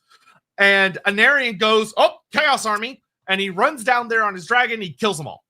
Yep. And this is Aenarion in not a good place. This is Aenarion post. His wife is dead. His children are missing. He's already drawn the Sword of Kane at this point. This is Aenarion who is Assurin and Kane stuffed into one body, and he's a mess. And he's super depresso and super angry. And when Morathi meets him, he saves her. And my favorite version of the story, which isn't the only version, but it's my favorite version, is that she tries to just seduce him with all of her beauty and yada yada, and Aenarion just doesn't care. It completely goes over his head. He just sees her as another elf. But then she can't kind of help herself because he sort of disarms her by not falling for it. She just talks to him and she tells him about her prophecy. She tells him about her fears and what's coming. And Aenarion believes her. He's the first person she's ever met who looks at her, hears everything she has to say, and he goes, everything you said has come to pass. I believe you. Yeah, so she had her plan. Her plan was clear. Manipulate the fuck out of him. Because that's what she has done for the last so many centuries of her life. Because no one ever believes her. So she sets herself up in the most ridiculous situation, which right from the very first description, the 4th edition army lists, where it says she was amongst the Slaneshi demons, everyone's like, oh, that's when she was corrupted. And in almost every army list up to 7th after that, they say, and this is when the seeds of corruption were thrown through Morathi. Yeah, bullshit. She's been going back for centuries before that. And the whole thing is a setup to get Aenarion. But Aenarion doesn't do what she expects. And that is another clean example of why he is special. Super special to her, because he is a walking enigma. And for someone who sees the future and sees the absolute absurdity of what's to occur with chaos wiping out the world and is doing everything in her power to pick a path through that where the world doesn't go boom immediately, she finds something that not only believes her and listens to her, but wasn't what she expected. And that, for her, is astonishing. Yep. All right, we're going to do some more super chats real quick, and then we'll carry on with Aenarion and Morathi, which is genuinely a very heart-wrenching story. It is. Pormecia, considering power attracts her, will we say, she would be obsessed on you and Bo or one of the male Cathanian dragons if she saw one. Nope. They would be another piece they'd be another piece on the board. Yeah, they're just, I would suggest, when you look at Morathi, don't think of power as attracting her. Think of everything as a useful piece on a board. So, for example, that'd be like saying, I'm playing chess and I'm attracted to the queen. No, I'm not attracted to the queen. It's the most powerful piece in the battlefield and the most useful. So I'm going to try and protect it and also use it in the best way that I possibly can, to use a chess analogy. And all of these are nothing more than pieces on the board to her. It's all right. Dino Man. It's all right. His full name is Ryan Loremaster of Sotek. Yeah, that's on my birth certificate. That's exactly his real name.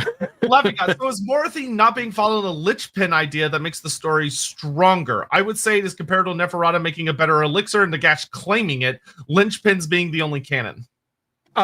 I think that it makes the story better if she hasn't fallen, but she is skirting that line all the time, because she is using the power that ultimately corrupts all the time. And she is walking that fine line. And as we find out much later with Age of Sigmar, she pretty much falls on the not corrupted side. And I think that makes the story better from the outside right through to the end. But the uncertainty of it for herself as well, the fear that sits inside her heart that has she taken a step too far, makes the character stronger also.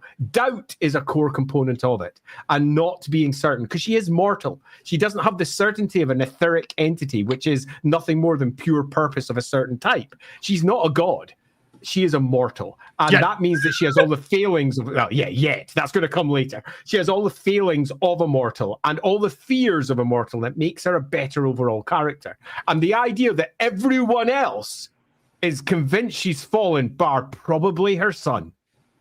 Her son, who sees her in some ways that no one else in the world does see her, because he has been there throughout everything, and she's taught him directly how to deal with the world. So I agree. This is a strong idea that just makes the story better. I will note though that the canonicity of Morathi not being fallen is significantly more reinforced by the writing than like the Neferata or Elixir things, which makes is what it should be, but isn't what's put down on page. Yeah, absolutely. This is one where you don't. The text is quite clear. She hasn't fallen. The authors, when they speak about their text, say, "Oh no, she's fallen," and then you look at the text and you go, "Nah, she hasn't." Yeah, that's not what she wrote. That's just not what is in there, and that's what I mean by death of the author and the ideas. And even when the author adds more words, it's just another text anyway. But yeah, go read Roland Barthes' Death of the Author if you want to have a description of what that all means. Sir Benson, they said Michael Moorcock. Everyone take a shot. Everyone take a shot. Yeah, quite. Donovan, this what if won't be for a while since Skaven is this Wednesday, but what if Asvar Kul's forces managed to take Hellpit? That could be a fun one. If he attacked Hellpit instead, would have slowed his invasion down, that's for sure. Nystra, fun fact, without Morathi, there would be no dark magic. True. Or at least it would be very different. Without Dar magic, there would be no Druki magic users. Without Druki magic users, there'd be no necromancy because of the Gash. Yes. Morathi is responsible for Nagash. Yeah. Oh, directly. Like, I mean, directly. There would be no Nagash without her. There would be no split in the gods without her making the choices she made. There'd be no dark magic as we understand without the choices she made. She is a fundamental character to the cosmology of Warhammer. Yeah, she is literally the first domino for several things. Oh. Limper 106. Pancreas don't work us here in chat, but you never see a message from Win because he can only use one hand for the stream. Hey man, I also get turned on by lots of old men yapping about lore. Sarmelian idea. Kalador cheats. He learned Dragon's innate understanding of magic, so he instantly understood a lot of what Morathi tries to throw at him. There's an interesting take. Kalador is without doubt an exceedingly talented individual who has advantages that are probably not the ones most people realize because of what he's doing and how important it is to the Old One's plans. The Ulthwani dragons, as they're often coined, are a core component of everything that's going to be happening later. And Kalador is the dragon tamer. He is the one that brings them underneath heel using a variety of different means. Meaning that he has been given advantages. And then when the cataclysm comes and it hits hard, we know that other advantages could potentially come as well. If we ever do a Kalador stream, I will hit you hard with all the crazy theories. Yep. Darius, Aenarion, Vlad, and Shawn Michaels. Who are you? Marathis, Isabella, and Sunny. I'm here to fuck up your life worse than any drug addiction. And Tractor, Manfred, and me. No!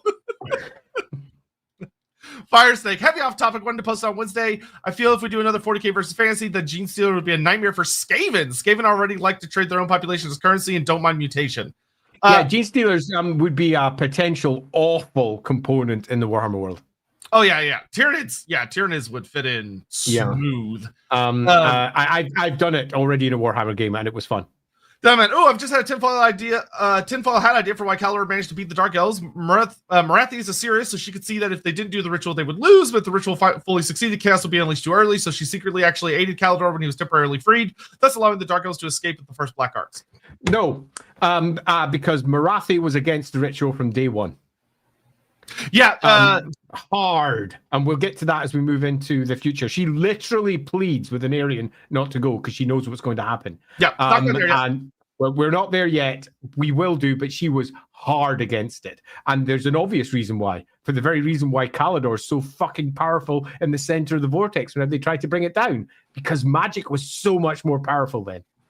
Watchdog, what sets apart Morathi's spell proof? Do you mean like her spell proficiency? I assume. Strength, power. It's kind of everything. It's the matter of she's had like besides literal immortal borderline demigods like the Slann and the primordial creatures of the world. She's the oldest wizard out there. She just is. What I find most interesting about Morathi is that she is one of those rare examples where Warhammer's rules never really kept up with what they were writing. There's a few of them. For example, Galrauch, whose stats are pathetic. Morathi is in kind of the same area. She is frankly bonkers, but she's also a character that started off not being that bonkers. So as they copy paste through the editions, she just gets slightly upgraded as they go, but the background behind her got deeper and deeper and deeper to the point where the character and the stats she was given, you're just left going, I think they might be a bit off. Yeah, her like she actually funny enough, she's kind of better at like 8th edition. She got some kind of nice stuff, Yeah, but her she's all right. selection is really limited for some reason, which is weird. It is, especially for 8th, because 8th liked to throw around Loremaster. The fact she wasn't at least Loremaster of the lore that she picked is odd, but it's very odd. I mean, she made the lore. Yeah, tabletop is tabletop. What are you gonna do? Luigi Super, probably Andy would disagree, but to me, Morathi is an evil bitch, and I love her for that. Also, a bit such a crush for Tyrion. So I am going to hard disagree with the idea that I would disagree. It's all about comparative morality. What is evil and what is good? From her perspective, everything that she's doing is good. She thinks she is doing what is ultimately the correct steps to get the outcome she wants. And sometimes, from an external perspective, as we look at it, it looks pure evil because she will do anything to get her win. And that is, in many respects, as evil as you possibly can get. She has no line of morals as we would understand them. Her outcome is all that matters. And that makes her as evil as they come by most moral standards. She is the worst. She created the Dark Elves, not Malekith. Malekith is the figurehead. She built them. To be very frank about something very briefly, here on Lorebeards, we don't condone any of the actions of Warhammer Fantasy characters, and virtually all of them are raging assholes that are extremely evil and should be thrown in the deepest, darkest dungeon and kept away from any schools or places of innocent people. But we try and understand the characters and their motivations, especially from their own perspectives and what's going on in the greater scheme of the world. Mr. Mike, he's technically, I did disagree. Yes, fair enough. He did get you on a technicality. Yeah. Fair enough, Mr. Mike. I did disagree. Like I would say Morathi is undeniably evil, but it's not because she's like, oh, I'm so evil.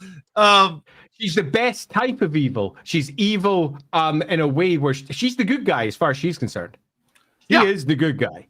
And that just makes it better. Yeah, and what's great is she's that kind of bad guy that when you sit down and really explain out her history and what she's trying to accomplish, many people will look at that and go, well, fuck, I can see where she's coming from. I don't like it, but I can see where she's coming from, which is excellent. Those are great villains. I mean, she'd murder millions to get the outcome that she wanted. Yeah. On the side, wait, if time isn't linear in the ether and the gods are etheric, how are they surprised? Was it because they walked the earth and were thus more material? We need to have a discussion on this because our discussions around time and the aether always miss out one core component because we're often trying to make sure that we reinforce the idea that time doesn't really exist in the aether. Now, note what I said doesn't really exist. That does mean that it exists to a degree, and there's lots of examples where events come that are surprises, that are shocks, but they knew the event was going to be inhabited in some fashion. So I'll give you a single example. I'm a big, massive, dark, evil demon. Okay, I'm created because I ascend somewhere around about, say, the 2500. And I'm doing stuff back in the 1300s. Before the actual creation of that god, almost anything could have created that god. It needs to actually happen before it's consolidated, because time does sort of exist in the aether as well. It's what time, when it catches up with the events, will find a reason for everything that has occurred to occur, because it's weird. So why were they surprised? Because none of it was supposed to happen like this, and the Chaos Gods did their job. It's really complicated, but also really simple. And I've not disambiguated it very well, but we are going to have a discussion about this at some point, because there's lots of examples in the Warhammer world where entities do stuff before they're created to try and force themselves to be created, and it gets yanked away from them, and their creation comes from a different source. So this future is not certain. The events of the present are not certain. The things that happened in the past are the only things you can say with any degree of certainty. But even then, magic is influencing it because Shyish moves through the past and changes it.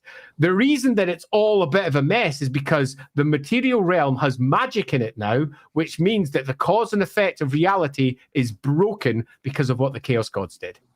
Yeah, maybe one day for like a bonus Wednesday stream or something, we'll do like a etheric time sit down chat and just really hash it out. It's philosophical and deep and also surprisingly simple when you actually look at the core rules of it. But ultimately, it means that you can do a whole bunch of things as a writer. That's a lot of fun. The further back you're looking at it from, the easier it is. And the more you try and actually apply it, the more you're going to hurt yourself. But Charles CK, if a seer, why not blind? Or is that only because it's different. Morathi is different, right the way from top to bottom. You could argue it's because she's the first seer. That would be an argument. You could even argue that she effectively becomes the god of seers in some respects because she's the first. There's lots of arguments you could make, but the core seer blinded by the prophecies of the gods that come later is not happening here. I have a theory. What if seers only are blind after the vortex and everything else is created? But seers before that worked. There's lots of rules that you could create that would do that. That would be one example of them. Another one could be that the rest of them are getting their powers from a god and it's just too much. And it's doing something to them. So gods are impinging upon them. And she was not being impinged upon by a god. Something else was moving Morathi. Yeah. Dynaman, we'll do 3 more and then we're going to carry on. Dynaman, I'm not sure if this could work, but could the split in the Elven gods somehow have been caused by gods who believe Morathi and those who side with Ashurin, who said she was wrong, or did all the gods deny her? To a degree, kinda yes. In that we know that a bunch of the gods sided with Azurin's law, and we also know that Azurin died. So that left the gods in a very weird place because the great divine creator got killed by Khorne. That's written in a couple of places. So Khorne has killed Azurin. So his laws no longer looked as immutable as they once did. And a bunch of gods went, fuck him and his laws, because that's clearly the case, our underworld gods. And a bunch of them followed, depending on which book we go with, Tal, Kurnos, whatever. And they went, no, we're sticking with it. And we're effectively the Kadai, the heavenly gods. So we have a split, but it's also the split that Morathi herself had done centuries before. So in many respects, she was the one that's kicked off that ball and started it going off. But the gods, in many respects, were responding to her mindset rather than the other way around. Prometheus, why is her relationship with Hellbrand not good? Because it benefits Morathi. Yeah, it's actually written very clearly in text in multiple places that Morathi benefits from Hellbrand constantly fighting against her. So she keeps her in place where she's constantly struggling to ensure that she's the best she possibly can be for the Dark Elves. Yeah, they genuinely have a extremely funny relationship. If we have time to get to it today, we'll talk about it. That might very well be in the next stream, though. Prometheus, is not Morathi... Oh, is Morathi not killing Alisara a contradiction to her behavior? Was she not always the mother who always wanted her son to be at peace after all the pain he faced? No, that's never what she wanted. Malekith is like everyone else, a tool. Malarian is a tool. The Dark Elves are her creation. Do not be under any assumption that this is Malekith's creation. She made Malekith. Malekith is a tool. Malekith as a tool was weakening. He was, there's a lovely long section about how he was getting almost fed up. Ennui was setting in. He was not being the man he was going to, but she needed him to be, which was effectively Aenarion reborn. He wasn't doing what needed to be done. And Alisara, as far as she was concerned, would completely break him and almost turn him back to the potential high elf that he might once have been. That was not what she needed. So yes, she had to be removed. Yeah. Morathi undeniably loves her son, but she has a very specific role she needs and wants him to fulfill. And she's going to make damn sure he does it. Yep, absolutely. She is as manipulative as they come. Skylar Martin, was Morathi becoming a god in AOS almost a fixed choice because she has proven in her own mind that she's better than the gods at protecting the elves. So I wouldn't say a fixed choice, because the Warhammer world's kind of weird, and if you try and imply there's like only a straightforward destiny, it fucks everything up really carefully. But it is a storyline that was set down with her a very long time ago, and AOS brought it to a very satisfying, natural conclusion. Morathi was one of the good choices that Age of Sigmar made in terms of their god choices. I would argue some of them were really weak and they were just made because they were there. Morathi, however, spot on. Yeah. And frankly, you could tell she was one of the really good choices, because instead of just doing it at the start, they let it be a storyline that built up over the course of 2 editions, and it was so good when it paid off. Okay, last one, and then we got to get back to stuff. Muckafellow, is there a relationship between the innately magical nature of elves and their intense emotions? If so, would a powerful sorceress like Morathi have more or less self-control than the average elf? That is a complicated question to answer in short order, because we have a lot to cover, but loosely it is all tied together. It's one of the reasons why they are so innately magical, is because they are so emotional. It's one of the core components of how they can manipulate the aether with greater ease than others can. And they can also manipulate it in a way that other species kind of can't, because they are intensely connected to the other side with their soul, where most wizards in the Warhammer world are only influencing the material realm. That's it. They are dealing with the winds of magic and nothing more, where elves are bigger than that, and their deep emotional connection makes them exceedingly powerful in a way that other species kinda aren't. More so in some respects than, say, the Slann, who are purposefully non-emotional and are using different types of magic. They have potentially the access to be much more powerful and to become gods because of the way they interact with the Aether. Morathi's outcome in the Age of Sigmar, when she becomes a god, is a natural evolution of who she is and the character she had, and the extraordinary power that her soul would have accumulated over time, and the understanding of how to get more power into it. She manipulates and understands soul stuff in a way that most other species don't. Okay, I lied. I'm going to do one more. Okay, so the first I've always heard of Morathi are either Morathi being corrupted manipulator, or her just showing up falling madly in love with Aenarion. This version where she was obsessed with saying for people and them not believing her and causing her to fall into by any means necessary, then her obsession being simultaneously disarmed and validated. It's a much more interesting character. Yeah. And it's the character that is actually in the text. That's the best bit about this one. This isn't us making shit up and saying this makes for a better outcome. This is why you don't read the wiki. Yeah, totally. The wiki is just weird in some of the conclusions it makes. Know what books to buy. Yeah, it's the text is pretty clear on this. This is not a character assassination that we're making here and saying, yeah, all of these things happen, and to make it make sense, we have to kill the character they've made to make a new one to make it all make sense. No, the opposite is the case. Her character is exceedingly clearly defined, and in many respects, the biggest problem that she had, as we're about to move on to, because it is the perfect segue as we move from one to the next. That's why I did one more. Yeah, it was perfect. I see why you did it. Is because she falls in love. So, Morathi and Aenarion.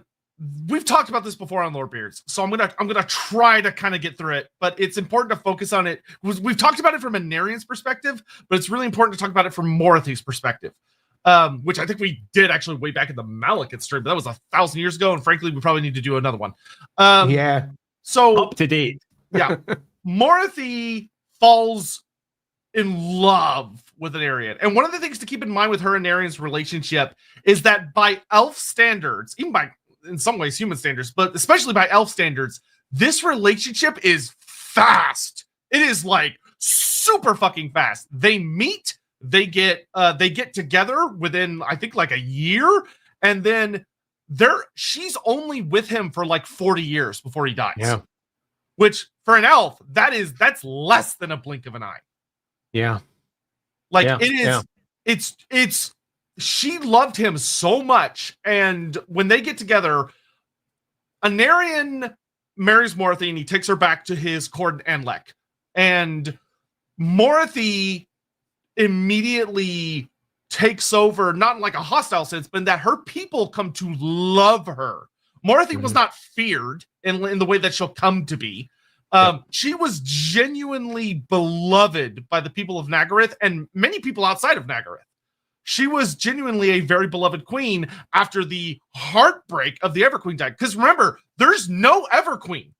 There's no like replacement. The Everqueen is dead. The office, the hope of the elves is dead. Morathi is stepping into a void, a pit of despair and hopelessness, and she's got to revitalize the elven people. Yeah, I've got two things that I'm going to say on this one. First, the love. Let's simplify it so that we get it. This is a common trope in a lot of fiction where somebody meets someone that isn't like everybody else and kind of falls for them.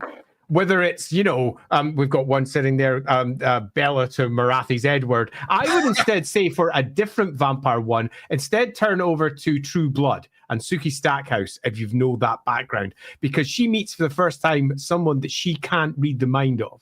And for her, the blessed silence is beloved, and she very quickly falls for him. Morathi's the same. She has met someone that she can't predict.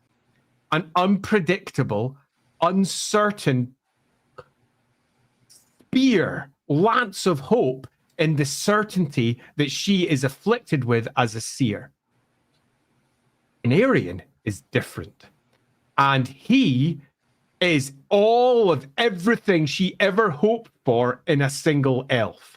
Because he not only cannot be read by her, but even more importantly, is so fucking powerful, he can make not just a bit of a difference, he can make an enormous difference. So you can see the classic trope here of the person who falls in love with the other person who offers something they can't get any other way. It's kind of awesome. Mario a little bit. Ooh, yeah. I wonder why. But okay, anyway, quite. So that's one. And the second point I want to make is a little bit more about Morathi and her beloved nature.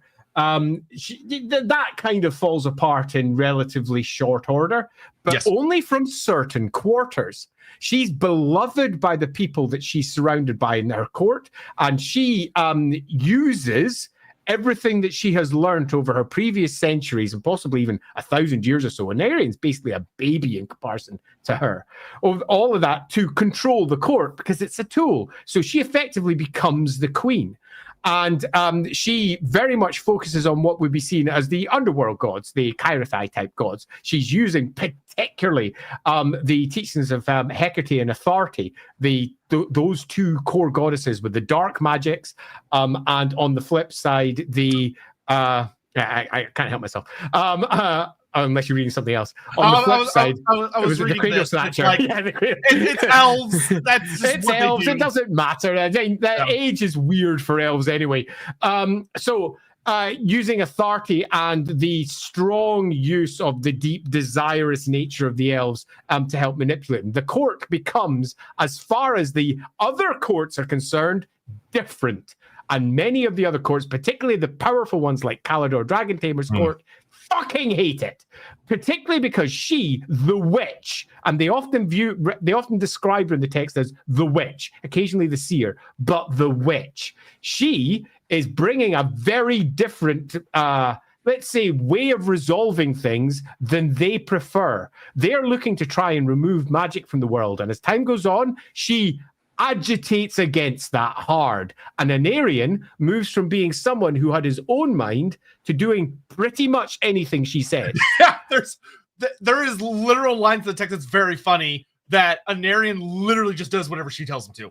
Like, always. Yeah. Except for one time, which we'll get into in a second. Except for once, and then the time that he didn't do what she says, as we're about to go on to, doesn't turn out so well for him.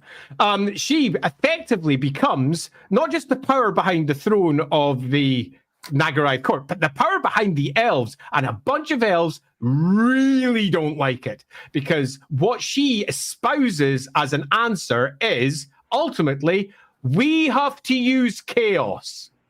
That's what she represents. The gods and chaos must be on our side. And they come to the conclusion that the demons were getting more powerful, stronger, more more controlled, and they were going to overwhelm Ulthuan, and that overwhelming path was happening. Parts of Ulthuan were falling. They did not agree with both Aenarion and Morathi. Morathi and Aenarion's plan was super clear. Use chaos against chaos. I'm a fucking god. I'll take them on in their own terms. Where the elves outside the court started coming up with a different plan. And that meant they were the rebels. Let's be very clear about it. In terms of what this means, the court, the leading court of the elves said, we can win this. And Calador and his ilk, who hated that message, said, yeah, no, we think you can't. And they just went ahead with their plan without any permission. They just did it. Yeah. So one last thing, which we've touched on before, but I want to reiterate because this is Morathi's video and we're talking about Morathi, is that as far as Morathi's relationship with Aenarion, despite the fact that she wielded a lot of the political power, it's a tragic romance of that.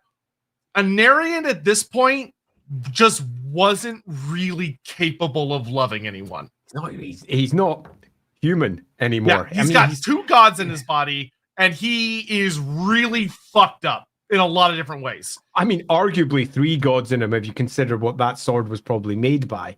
At this point, Aenarion has been effectively possessed. He becomes the first avatar of a god in the Warhammer world that we're aware of, as he becomes the avatar of Azurin.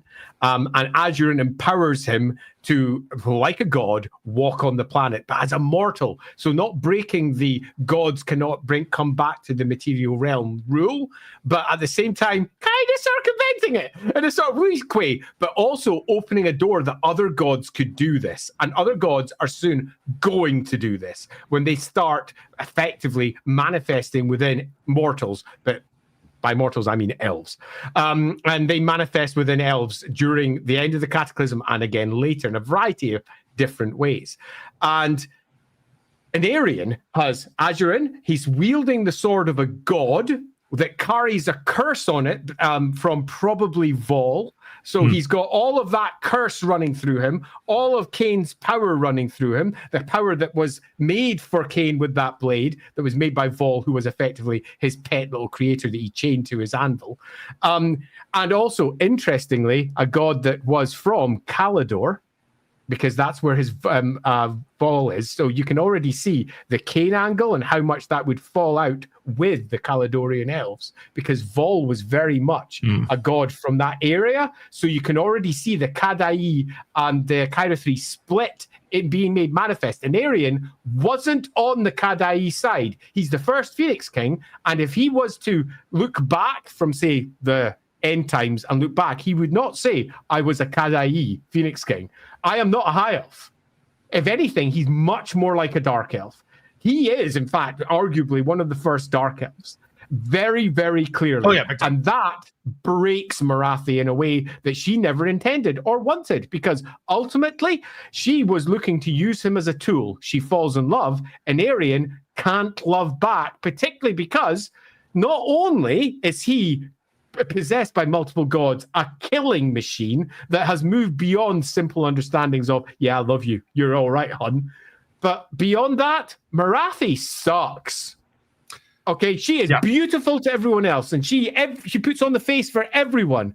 But underneath it all, he knows who Morathi is, and she is a manipulative user who would see thousands die just so Aenarion would succeed one step.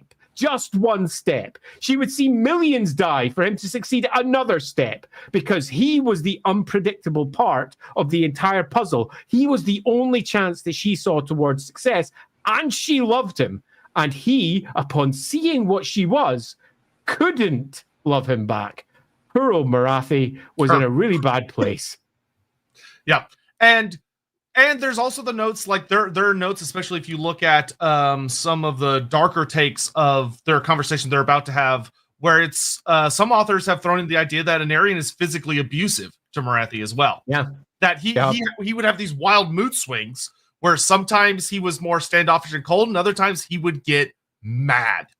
And when he got mad, he would literally beat her. Yep. And this is a grim period, and she'll take that. In some respects, and as dark as it may sound, in some respects, she might even promote it. Because she wants Aenarion to be a tool that destroys chaos. And if that involves him having massive anger and the absolute pinnacle of everything that is a killer on the elf side, she'll do it. She'll suffer it. She'll take it. She'll take anything to get the win. And it's horrible, because not only will she do that, it will also break her heart, because she realizes that every time she does, she's driving the man that she loves further away from her. Yeah. So this leads to the pivotal moment where they've had Malekith. Malekith is like in his 30s, which for an elf is still a baby. And like they've been teaching him and stuff, but a moment comes where Aenarion is preparing for a really big fight against this titanic demon army. And Morathi's with him, and they're discussing what they're going to do and how they're going to, frankly, win this part of the fight. But how are they going to like go and deal with the other areas? And win the word battle, shows but up, not the war. Yeah, and word shows up that Kalidor has started the ritual. Yep. That he was explicitly forbidden by the Phoenix King not to do. Yeah, But they he have a did it conversation anyway. about it. They actually have a conversation. So before the big battle comes, they have a conversation, and Aenarion goes, "Don't do it." And the Ever Queen goes, "Maybe we should." Not the Ever Queen, pardon me. He's the Ever Queen. Kalidor, pardon me, says, "Yeah, okay, I won't." And off he goes, and he does it anyway. Yeah, and this leads to, I believe you can find it. I want to say it's either in the War of Vengeance trilogy or if it's in the audio drama about Aenarion. But anyway, so Morathi has a full-on chat with Aenarion where she begs him not to go. And she throws everything she has at him. She tries to like be like, I could turn you into like a genuine god. We could just bind all these demons. We could become immortal and live together forever. We could like all these things. We could reshape reality, all these things. And Aenarion just keeps telling her, no, no, no, no, no. And she finally tries the, I love you and I don't want to lose you. Like, we have a son, don't do this. And Aenarion looks at her, and for the first time in their relationship, he goes, no. No. In many respects, she is a victim of her own success. She has created an exceedingly powerful, self-determined king who is no longer despairing, who has no longer reached a point where he feels that there is no potential outcome where he can win. He had, before he met her, almost become an automaton. And she had moved him from that. But equally, she had given him, you could argue from her perspective, too much self-control. She had told him too much. He knew that he could help and stop. And in some respects, let's be blunt, he didn't like what Morathi was offering. Also, fun fact. We talked about earlier how Morathi couldn't see the future with Aenarion. This is the one time she can, because she sees he's going to die. Yeah. So she knows that there is no outcome with a vortex where Aenarion won't die, because all of his power is interlaced with what the vortex does. It doesn't require even a seer. It's basic logic. He will die when that vortex goes up, because everything that he is interlaced with the giant world of magic. The world of magic that Kalidor keeps, by the way, when he's sitting inside that vortex. You know, he came out all right in this one. And it will absolutely disempower her. It will disempower Aenarion. It will disempower the elves. And she believes that the elves can beat chaos by effectively becoming gods. It's what she offers. The very story that's getting set up for Age of Sigmar, she's nailing now. And she's saying, we are going to take them on their own terms. Chaos gods are nothing to us. I have been using them for centuries, bleeding their power. And I'm not only going to bleed their power, we are going to beat them. We will become more than them, and we will live for eternity as husband and wife. And it will never end. And he was afraid. He didn't like what she was offering, because he could see her for what she was, someone who would do anything to get the end she wants. She is ultimately, by most moral standards, evil as fuck in terms of what she's willing to do to get the best outcome. And he goes, no, I think I actually prefer this one, and denies her. Bummer. Yep. And that's the end of Aenarion. Aenarion goes off. So dies, I think it's worth just. I think it's worth just quickly describing this one. Aenarion goes off. The vortex goes up, and he dies. Let's be as clean as we can be about that. Everything she expected to occur did, and she is left distraught, and is also left with this little burning idea at the back of her head. All we've done is delay. We haven't stopped the Chaos Gods. All we've done is delay their ability to affect the material realm. We have to be better and bigger than them. We have to become gods. Only the elves, in truth, can do this, in her view. We have to do better, and we can't. Fuck, we're screwed.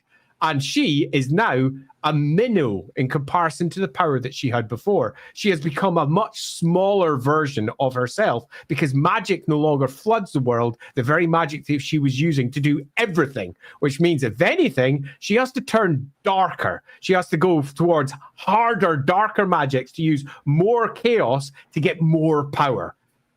Bummer. Yep. All right, super chats. Bummer. Telemarn, Malekith, it's not the proper way. Morathi in the voice of the Emperor from Star Wars. Do it. Do it. Do it. She actually does that at least once. Much more than once, actually. Scott Thing, I believe Quintex might be tied related to the passage on page 161 of the Tome of Corruption about Morathi's plans to raid Lustria for Old One artifacts. Oh, cool. I mean, check that out later. I mean, you could definitely argue that. Yeah, I don't remember Quintex being mentioned, but I will double check that because we're definitely not going to make it to that part of the story in the stream. So get ready for Morathi Part 2 Electric Boogaloo next week. From Eggman, I think the best way to put it with the Ether and Time is there are caused causes. Unless it was there from the start, it has a place in time. For example, Skulltaker was once a mortal, then a demon. You kind of almost on it. There are things that have happened, but how they happen is not certain until they do happen. Yep. Wrap yourself around that. Boogeyman, I was watching the Chaos Gods tier list. I think Malal should be used as god whose name is unknown or can't be shared by any who is blessed with knowing the name. The whole we can't use his name thing would be a fun meta reference, and they could keep a popular Chaos God around. That would be a good way to deal with it. That would be quite funny. Skywag 11. When did Morathi marry Kane? During the War in Heaven? Okay, so we're not there yet.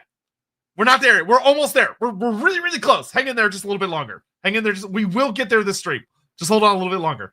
Cole Patterson, off topic. I asked Andy for some tips on making a villainous winter goddess yesterday, and he sent me to get Mother Hoarfrost, which is great.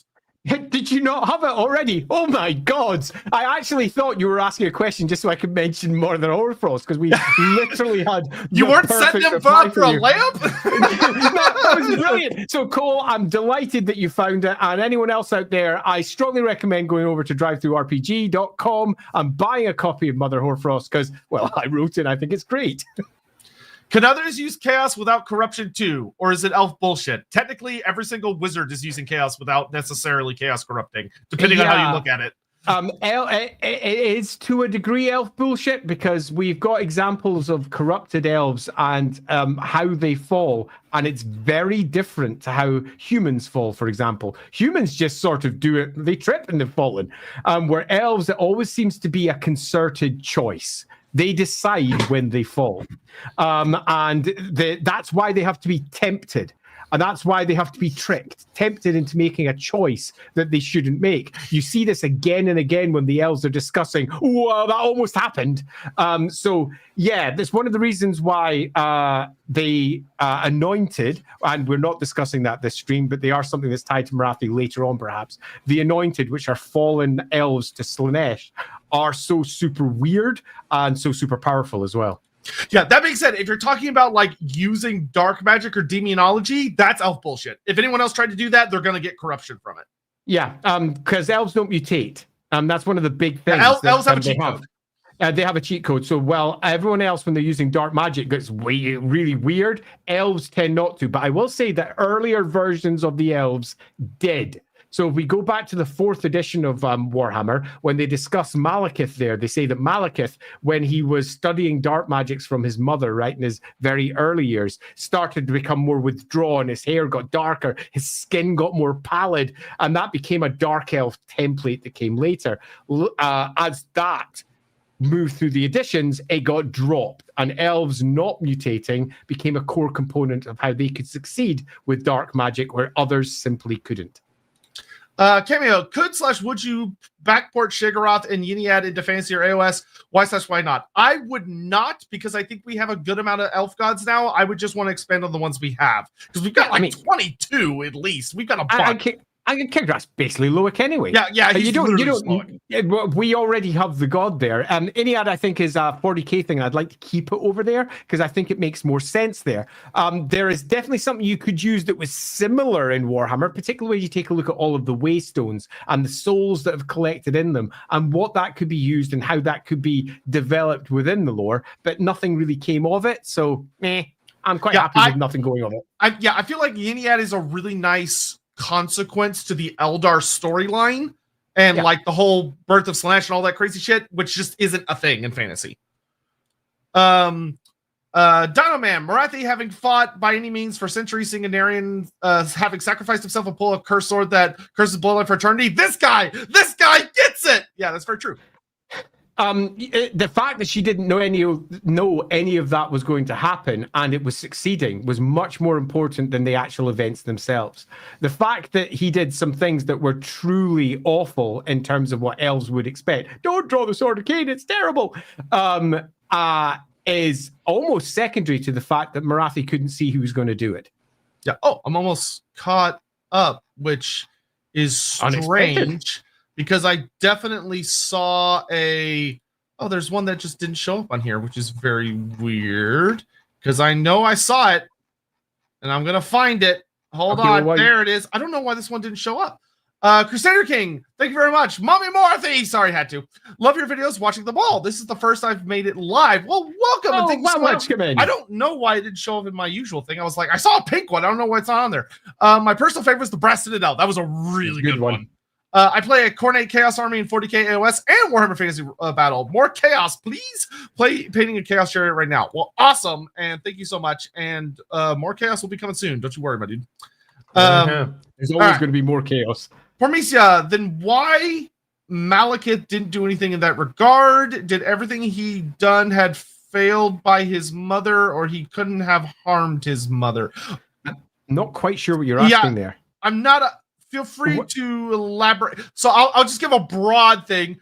Malekith often agrees with his mother. There have been times where they've disagreed, and there was even the time he almost killed her.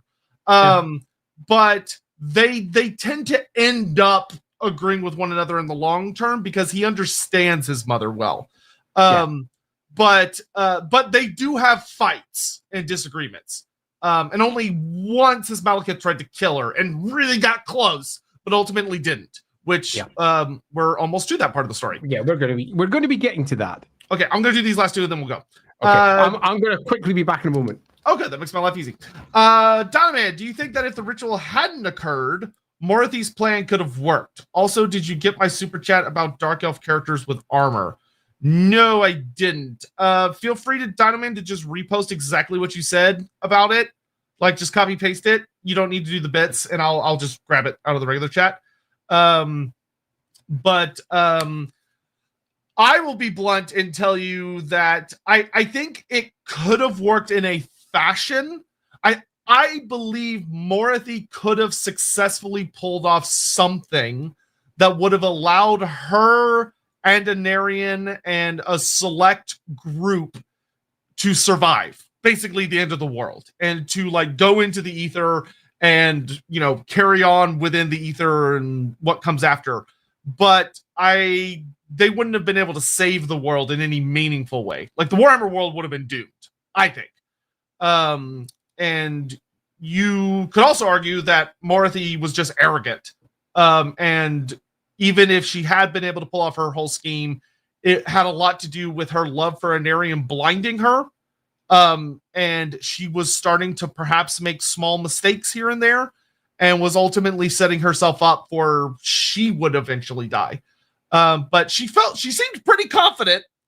Or you could argue she seemed pretty desperate. So Omnicide, running out of super chats, unacceptable. More money for the Lorebeards. Is marrying Kane like getting 50% of her husband back? We're almost there. Stay tuned. Because that's where we're going right now. So the vortex has happened. Aenarion has fallen. Mm-hmm. The elves, a bunch of horrible storms and crazy shit happens with the creation of the vortex, but the world calms down. The calm after the storm has finally arrived, and pretty quickly afterwards. Donovan, I've started, so don't worry, I'll get it after we get to the next stop point. With the calm that happens, a couple of years, not too long passes, and the elves, the various surviving princes and princesses, though they usually just like to say princes, but there would have been princesses there too, gather up to basically have a big meeting to go, well, now what? And they have a big discussion where Morathi is there and participates very, very heavily. Yep. And she very much manages to very cleverly convince them all that, well, they should continue the line of the Phoenix King. Because there is no Everqueen. And the Everqueen basically gets rediscovered right around this point. So the kiddos are returned. And when they're having this meeting, word literally arrives. Like the kids basically show up during this meeting. And there's a whole thing about it.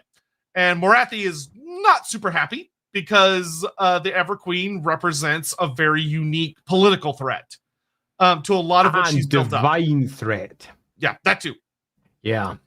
And so big meetings had, and basically after a lot of back and forthing, there is, amusingly enough, some opinions voiced by some of the princes that, oh, well, we could solve this easily. The Everqueen, Yvraine, should simply marry Malekith, and that'll solve the problem. Yvraine refuses, which is a little awkward for a lot of people involved, but she's like, that's my half-brother. I'm not interested. No, thank you. And everyone goes, okay, fair. And they debate for a while. And bless you. This builds up to them taking a vote. And the princes all vote, and after a bunch of debating, they ultimately, very heavily swayed by Kalidor's son, decide to vote against Morathi and pick Belshazzar as the second Phoenix King rather than Malekith, which Malekith accepts with grace. Morathi, not so much. Yeah, I mean, this is quite an interesting period because we are post-cataclysm and the world has changed. And I mean, it is abruptly changed. Not just months and a few years before, the world was full of demons and corrupted and awfulness.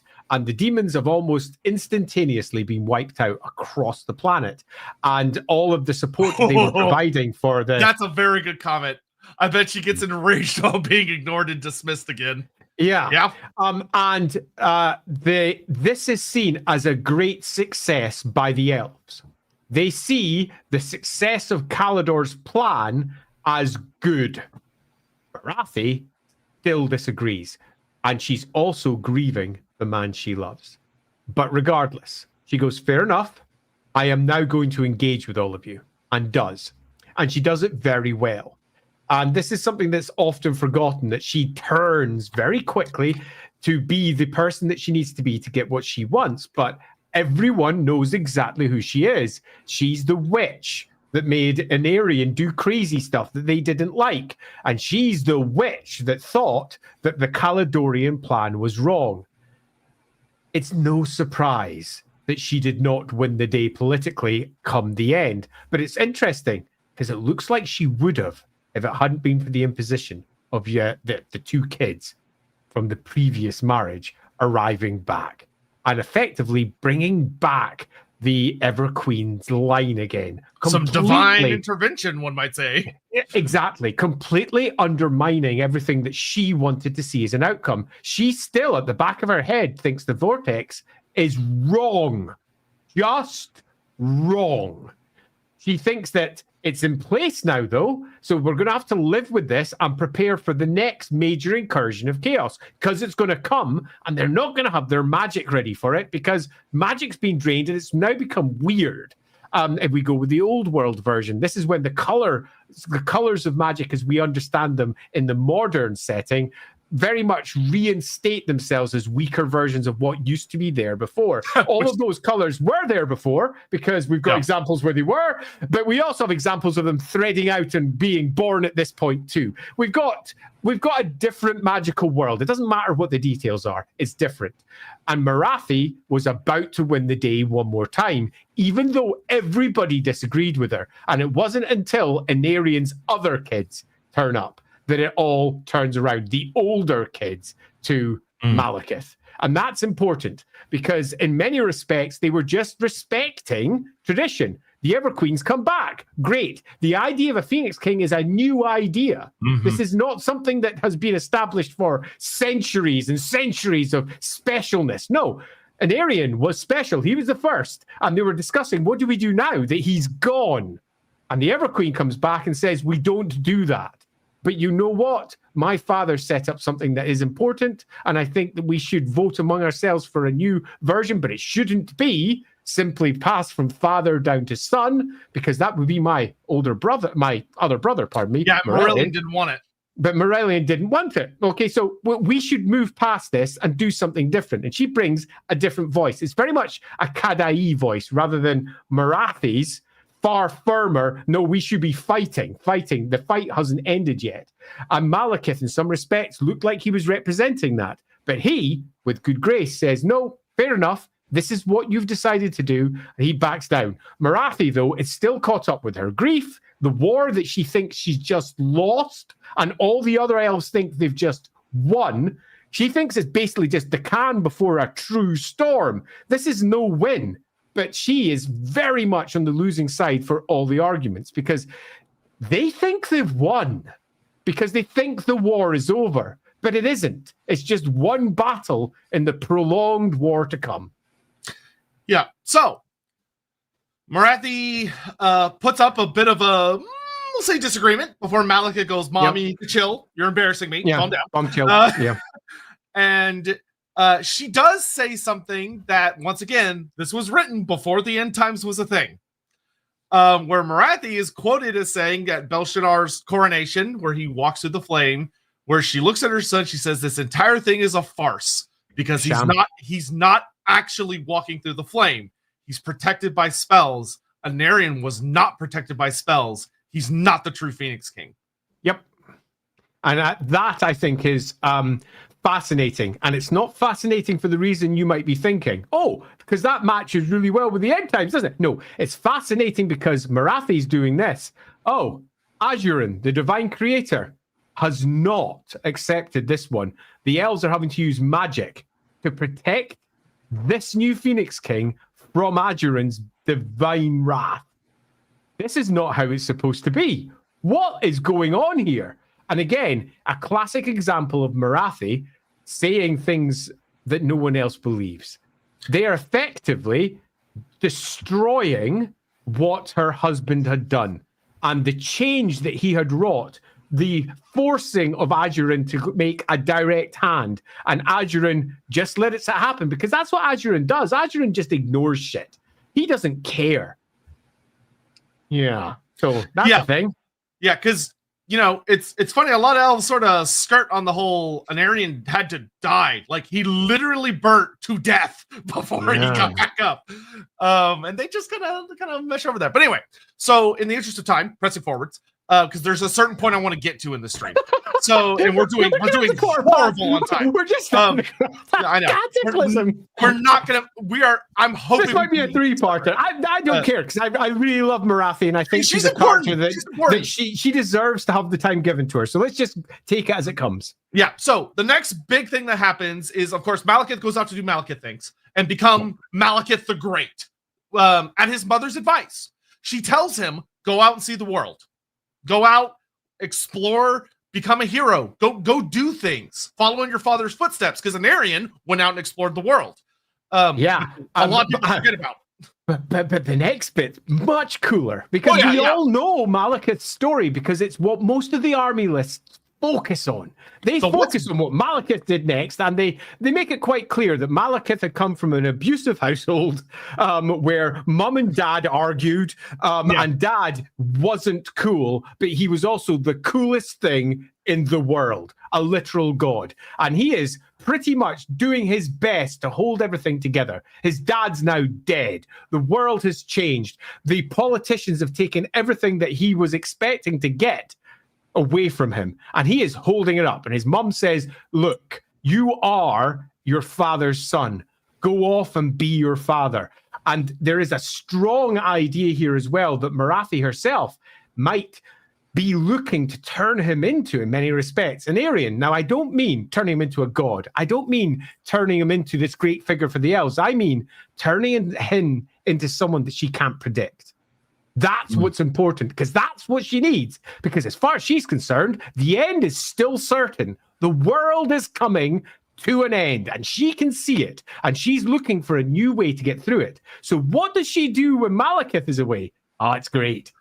So Morathi heads back to Nagaroth, and she reestablishes herself as basically the princess or queenish of. She's not supposed to call herself queen because she's no longer married to the Phoenix King, but she kind of finagles her way around it a little bit. But she sets up in Nagaroth, and Morathi starts building up a plan to basically disrupt this new Phoenix King and set up for her son to come home. And this is a long-term plan. This sucker takes centuries to come to fruition. But she's credited with doing one thing in particular that, before we kind of get into like the whole cult of pleasure stuff or cult of excess, that I find fucking fascinating. And it's not covered in every version of the story, but there's several versions of the story that talk about that Morathi at this point in time, and this is supported by Hellebron's story, when you get into Hellebron's story, she changes the relationship the elves have with the gods. She completely changes it. And she does it in a way that's interesting, because there's different stories here and they don't quite link, but they're linked. Because when she becomes effectively the Queen of Nagaroth, she isn't doing what all of the stories say that she was doing. In fact, I'm going to call out some proper bullshit here, because almost every description of Morathi says something like this. Morathi is the master manipulator who likes to hide behind the scenes and pull the strings. Bullshit. She was queen, and then she became Queen of Nagaroth. She wasn't doing it with someone else sitting in power. She led them. And when she led Nagaroth, Nagaroth flourished. Yep, they're doing great. This section is brilliant because she brings up a whole host of, let's keep it simple. She supports the arts. She allows the elves to flourish in their new world. She promotes the elves to work with everybody else. She's got some really lovely bits where the core poets and playwrights and artists of the era are all supported by her court. And the greatest names of the high elves that they refer to back in the modern high elf era, and they look back, all come from Nagaroth's court, because she was the great patron of the elves, not the high elves, the elves. But the high elves now view them as their figures because they claim everything that happens in Ulthuan. But the great works of art, of architecture, of brilliance from this era all come from her. And it's because she strongly believes in the cult of what has been often marked down as the cults of excess. She is now imposing upon the elves the idea that the gods need to be a more important component within their lives. They're no longer distant figures sitting out on the other side. They need to be present. They need to be here. And she effectively creates cults. Yep, because one of the things that's talked about is that the priests of the old elves were not priests as we understand them now, even by elven standards. Morathi makes the modern version of priest. It doesn't matter whether you're talking about the high elf priests, like priests of all, priests of Aishat, all this stuff, or your wood elf priests, or your dark elf priests. And if you want a really good example of this, go read the story. I'm trying to remember what it's called. Hellebron has a book about Hellebron becoming a Caneite. Morathi sets her up on that. Yep. And Hellebron introduces a brand new form of Caneite worship to the colonies because Morathi basically manipulates her into it. Yeah, we're going to sum this entire era up for Morathi. It is our gods have left, and we no longer have a relationship with our gods, but they are still out there and they still love us, they still want us, and importantly, the gods fucking hate chaos, and I hate chaos. So I'm going to bring everything that they have been that they had and was taken away from us, and I'm going to bring it back to the elves. And it's not just because those gods are super important and powerful and useful and love the elves. It's because I can then manipulate people better through the use of all of these cults. And elven cults are not like human cults, where we don't have ourselves priests leading great sermons and doing all the rest of it. It's more like they manifest as a perfect example of that god. They try to replicate it in many respects, similar to how some people view dwarves and their ancestor worship. But instead, they are very similar in terms of how they act with godly intention, and they speak to the gods on their terms, and that's perfect because all the gods hate chaos, and it makes the elves in turn far better warriors that she can manipulate and control. And Nagarythe is at the heart of this, and the great courts of both the Kadai and the Kairathi all together are in many respects centered around a lot of what Nagarythe's offering. She's effectively building not just the dark elves, but also the high elves, and in time, the wood elves. If you want to have a single figure who is responsible for effectively what the elves become, it's not Aenarion. He was only influential for some 30, 40 years. Morathi is there from the beginning, when the old ones are there, all the way through to Aenarion. And then when Aenarion's gone, she reshapes the elves completely, and they don't even notice it's happening because they think that they're doing what they should be doing, effectively revering their gods who have now left them, revering their gods and being like them. But it's all at Morathi's manipulation. Everything that is about to occur over the course of the next so many centuries is purely because Morathi sat down and went, how can I build the best weapons for the end times that I perceive coming? Yep. And this leads to, and Morathi, she sets this up well in the colonies, where she introduces big forms of worship with the Hellebron storyline. That storyline, I'm going to TLDR it because it would be better to focus on it from a Hellebron perspective because it's such a huge part of her story. The basic way I'll TLDR is the surface level reading, which is very funny, but not really the case, is that Hellebron was so naturally gorgeous that Morathi got jealous of her. And so she was like, oh, fuck her. She's prettier than me. How dare you? When in reality, Hellebron was Morathi met her and saw in her an incredibly useful piece and gave her just the right nudge in the direction where Hellebron would go on to become the most scary ass Kaneite ever. And she creates the entire cult of Kane, as in Morathi creates it through others, and Hellebron is the primary tool of this. And that means that Hellebron must hate Morathi because Morathi represents something different, and it's a core component of making sure that Hellebron is the best Kaneite that she possibly can be. Morathi's manipulating her from beginning to end, and whilst the individual stories by individual authors often don't kind of realize what they've set up, other stories elsewhere pretty much spell it out in black and white. The 6th edition army list has got a lovely little story that I've already mentioned, where it quite clearly states, oh, here comes Hellebron. Oh, why do you hate her? I don't. She's just a tool, and I want her to hate me because it's an important component of her doing everything that we need her to do. Morathi she's a piece of work. Yeah. She's awful in so many ways. Yeah. So she makes Hellebron what she is, and Hellebron is awful. What a life. Yeah. So I'm looking forward to her stream. Yeah, so she spreads the cults of access back in Ulthuan, and she does so in a very clever way where they start to get out of control. They start to get loud and noticeable, especially because life in Ulthuan is so great that a lot of elves are getting bored, and Morathi takes advantage of it. And I think it's worth noting as well that there is 2 different interpretations for the cults of excess. And that's because Games Workshop has had 2 different interpretations. All the way up to the most recent 8th edition stuff, the cults of excess were pleasure cults of Slaanesh. That's how they were written, and that's how they were pitched, and they were used by Morathi to effectively control and manipulate from within to do whatever Morathi is wanting to do. In 7th and 8th, they're Kithrai pleasure cults. They get rid of the Slanesh terminology. In 7th, they might be. In 8th, they are. 8th is one that really pins it down hard. In 7th, it's all sort of a bit. Because 7th introduced like a shitload of new gods. It was 7th just goes, there's all this other stuff. And then they don't really pin down what it means. And then 8th pins it down in place. And they make it clear that the cults of excess are not Slanesh cults, although some of them are. What they are is the cults that are to the underworld gods, in effect. So you're now talking your Hecate and the dark magic. And these are a core component of what it is to be an elf.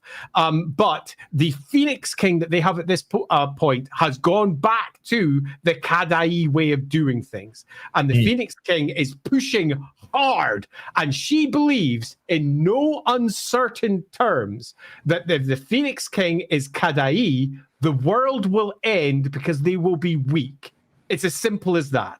So she is working hard to bring back the underworld gods and everything that they represent. Now, Aenarion may have basically said, you can't do what you wanted to do on the world. You are banned from coming to the world.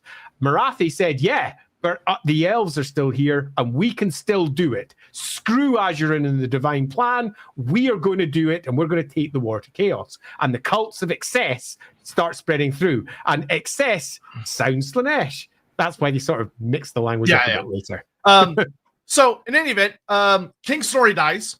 Morathi goes to see her son to comfort him, but also give him a little nudge to do something. And not just be sad. It's worth noting, go watch our King Snorri stream to understand why King Snorri dying is super important. Oh, sorry, Grombrindle stream. I mean, King Snorri. Go watch our Grombrindle stream for why this is an enormously important event for Malekith. Yeah, so Malekith goes and does some stuff in the north for a little bit, gets his iron circlet, comes back home, and he comes back home to basically he's Malekith the Great. He returns as this great hero, and he's like, hey, Phoenix King, I've heard about all this pleasure cult shit you got going on. I'm here to help. And they go, cool. Belshazzar says, you know what, Malekith? You're pretty cool. I trust you. Here's my remit to go do things. Go root out these pleasure cults. And Malekith goes, great. Malekith, at this point, genuinely does not know his mother is behind it. Yep. And he does a very good job, genuinely. He does an awesome job using all the skills he's developed, and he follows the train back up to mom. And they get a big confrontation. And there's a whole thing about, as well as like you've got the clan that Elithanar, the Anar family, are also kind of in charge of parts of Nagaroth, and they really don't like Morathi, and Morathi doesn't really like them. She owns their asses politically. It's a massacre. They haven't fully done the fight yet, but she's isolated them from all the other noble houses because she didn't like them. And this builds up to Malekith comes home and he fights his mom. And they have this big epic duel where Morathi beats him with magic, but Malekith has learned a lot. And he's got that circlet, which makes him closer to her level. And Malekith manages to just brute force his way through the magic difference. And he gets it to the point where he basically has a sword at her throat. He overwhelms her physically. And this is where we get a pivotal moment in time that would one day make for a cool What If episode, which is that Malekith has to decide whether or not he kills his mother here. And she talks to him. And she sort of doesn't know exactly what he's going to do at this point. And I think this is key. I'm going to interrupt here because this to me, because we know who she is and just how much she can perceive the future. It suggests the Iron Circlet has broken him in terms of his clear threads of fate. Something has occurred. She has sent him off to basically become another Aenarion, someone that she can't properly read. And she has got one. And he's come back and she doesn't know how it's going to turn out. And this, if anything, will fill her with giddiness, but also deep fear because, hey, he kind of beats his ass. I mean, he beats her ass. Yeah, so they have this whole exchange, and basically she manages to convince him, where she says, hey, you can arrest me, take me to the Phoenix King, let the Phoenix King pass judgment on me. Don't murder me, because if you kill me, people are going to say you're a kinslayer, and you'll never be king. That's bad for your image. Whereas I'll tell you everything I know. I'll work with you to help. Like she plays him. She plays the shit out of him, and he falls, and he falls for it hook, line, and sinker. So Malekith takes her back, and there's a whole big hearing court thing where she basically is dragged in front of the Phoenix King's court, and they have this big debate and everything. And there are some clever elves who go, this lady's really dangerous. And Belshazzar makes a mistake, which is that he goes, I'm going to lock her up in my palace, because surely locked up, watched under guard day and night in my palace, she will not be able to manipulate things further from here. And oh boy, was he wrong. Yeah. Cults of pleasure, the cults of excess, the cults of whatever you want to call them, continue to be absolutely controlled by her from top to toe. And that's all of them. That includes the Slaanesh cult. Let's not be under any illusion here. She uses chaos to get what she wants. And at the moment, she is playing and pulling at the strings, because what is currently occurring, she believes, and it's written in more than one place, she actually believes that the current Phoenix King and the Phoenix Kings as they stand in Ulthuan will bring about the end of the world. She is convinced the Kada'i are going to ruin everything. Absolutely convinced. So she's doing everything in her power to counteract that. Yeah. And of course, in brutal irony, if you go check out like our Malekith streams and stuff, or our Phoenix King tier rating stream, had her and Malekith not done what they were about to do, they probably would have got what they wanted, but they get a little impatient and they assassinate Belshazzar. She gives Malekith the poison he uses to kill him. Yeah, there's a really nice bit. I recommend go reading the timeline from the perspective of the Dark Elves in the 6th edition army list, because they take a very unique view as to all this story, which is very much the High Elves literally sucked. They had to be stopped. If they weren't stopped, chaos were coming now. Yeah. And it's a really fun, different angle. Do recommend reading that one, because it takes a different view to how the High Elves often pitch it. Yeah. And this is where we get to some really exciting parts. Really, really exciting parts that I know a lot of y'all have been asking about, so I'm not going to stop yet. So the sundering happens, right? Malekith goes into the flame. He stops halfway, throws himself back out. Morathi goes, oh shit, that's not great. And they grab her son. They murder all the other princes. Y'all run away. Morathi here plays the game like an ace and frankly just gets unlucky. She immediately identifies that Prince Emmerich was not there. He was supposed to be. He was supposed to be at the Shrine of Assurance so he could be killed. He didn't show up. He ignored the summons because they couldn't find him because he was out hunting in Krace. And she immediately sends assassins to go kill him. And through just sheer stupid luck, a group of fucking white lions of Krace, as we will come to know them, some huntsmen, just happened to be near the Phoenix King, and they save him from these assassins. Which, if it hadn't been for that, Morathi had it. She had it. But just like with the first Phoenix King meeting, just a quirk of fate gets her at the last second. If you're looking for a justification for why a seer couldn't do that, you have to make one up. I'll give a clean one for this. LAWhammer, which is my version of how it all runs out, has a real reason for this. It's because the leader of them was on a path that hid them from being seen by seers, because Morathi had changed how religion interacted with the elves as a whole, and some of the elves had found ways to hide themselves from seers, and this was something that she was actually a victim again of her own success. But that's not part of this text. What is very clear is that somehow she makes a mistake. It's not just a quirk of fate. She does not see something that should have been seen. And that's problematic. There does kind of seem to be this isn't written, but like if you're taking what's written at face value, it seems like after the Cataclysm, seer powers become much less reliable. Like Destiny and Fate is a lot more complicated than it used to be. And you need some form of justification for that. I built one for my game. Come up with your own one for yours. Come up with your own. So anyway, contrary to what you might actually expect, I'm gonna kind of fast forward through the sundering, because a lot of what Morathi does is mostly she participates in some major battles. She has a big fight over at the Gaian Vale, which ends up causing the Gaian Vale to become a fucking island because the Everqueen blows up the land bridge, which that fight takes a lot out of Morathi, and she's kind of more of a political player, like organizing armies and stuff, which is actually a lot of what she did for Aenarion. Fun fact about Morathi is that Aenarion often didn't draw up most of his battle plans. Morathi did. Yeah. She did a lot of his strategies for him. He lost a lot of his mind, though. Yeah, it's he no was a great surprise. beat stick. He was a great beat stick. But yeah. So anyway, so she helps her son a lot with various parts of the war. This is where the House of Anar falls, where her master plan that she's been building up for centuries comes to a head, and she eliminates the one house in Nagaroth that she knows isn't, and their friends that are not loyal to Malekith. And basically, in almost a single night, she massacres the Anar household and all that, which leads to Elithnar. And again, a lot of people ascribe these actions to her individual lust for power and need for her son to gain absolute authority, and they're right to do so. But the reasoning that she has behind it is not simply that. She honestly believes that she is doing the best things for the elves as a whole, because she believes the world is going to go boom. Yeah. She is fully convinced of this, and she thinks that the things that she's eliminating are effectively like cutting away the bad bits of flesh so that they're left with something lean and powerful at the end. She does not think about individual lives as anything more than things to use or get rid of, depending on how useful they are to her. So it's a unique brand of evil.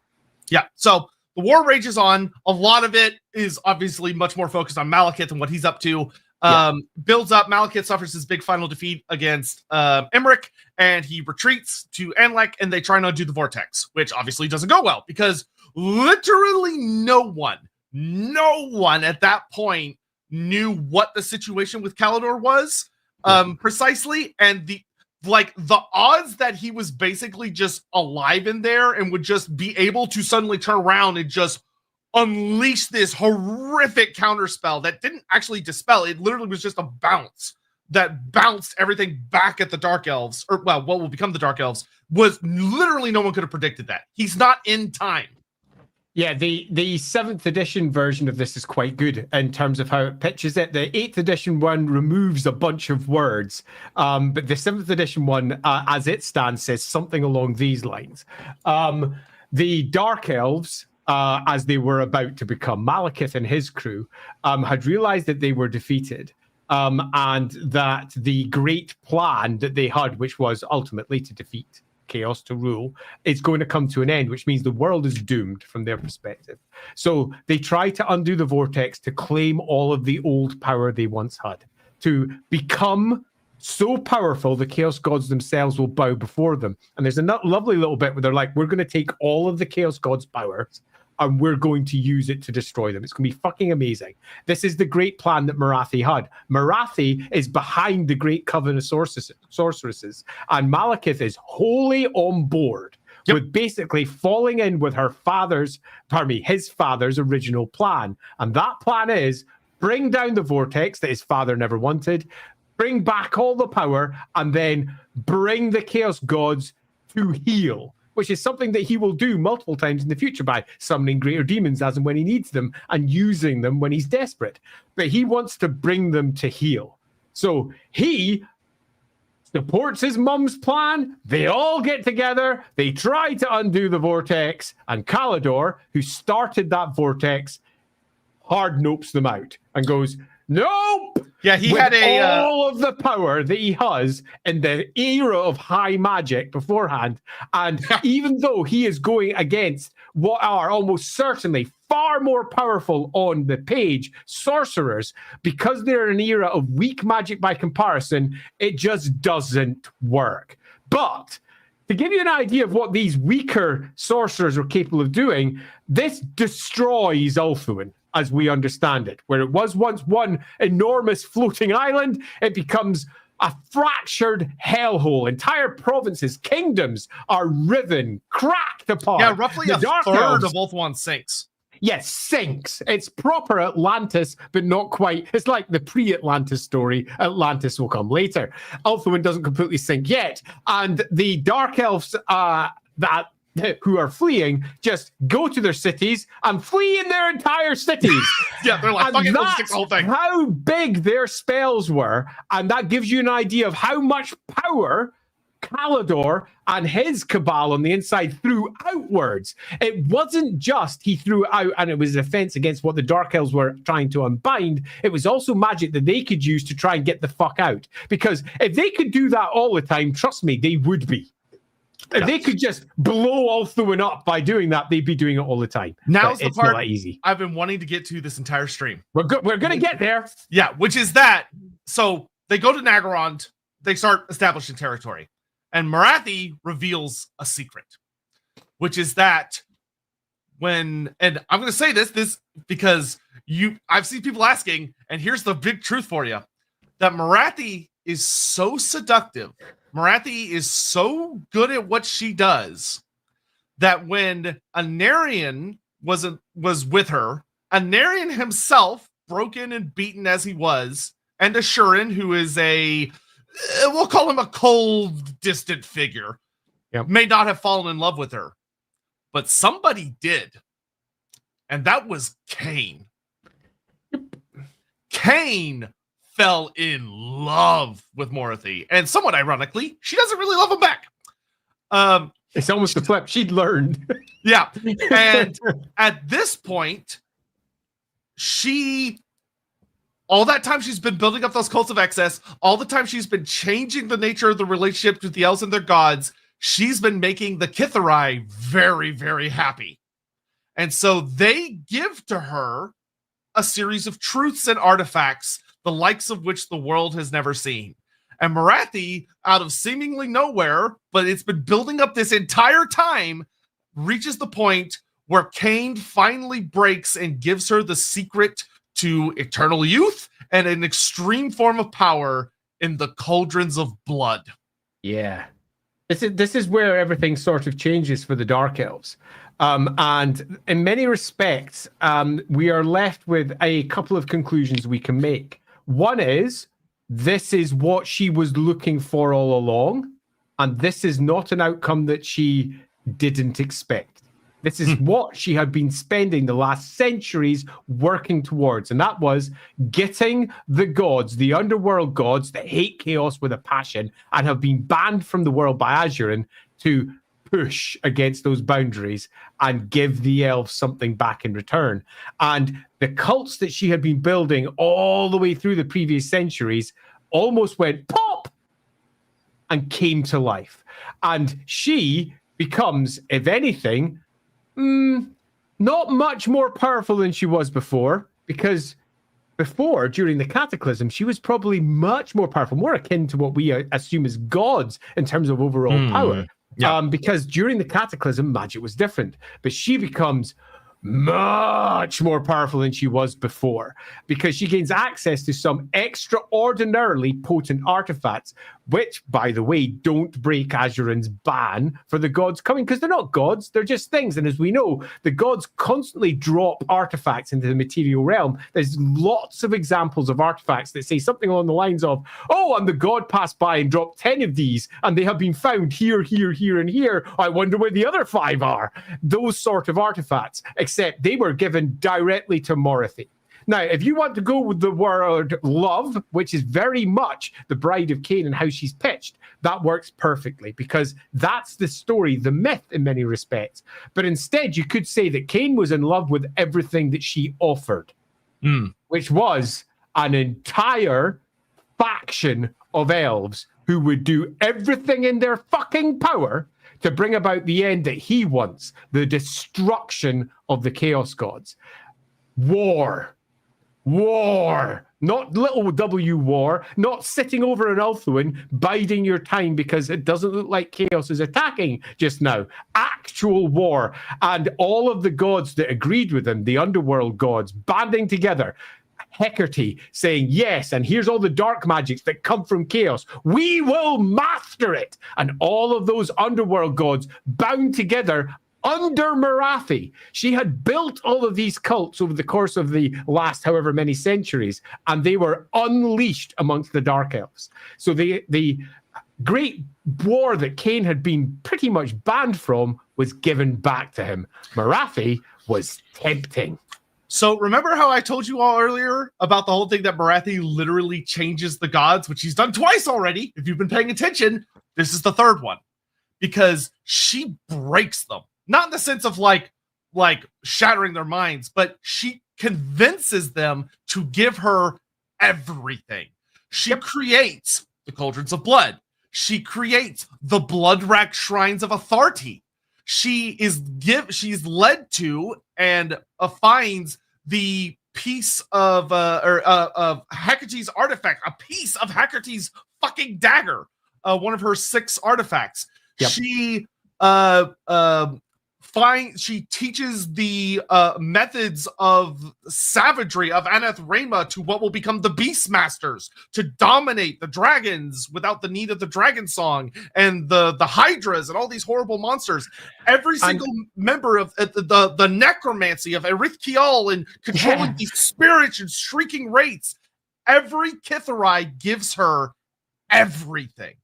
And it's fucking amazing. No other way of putting it.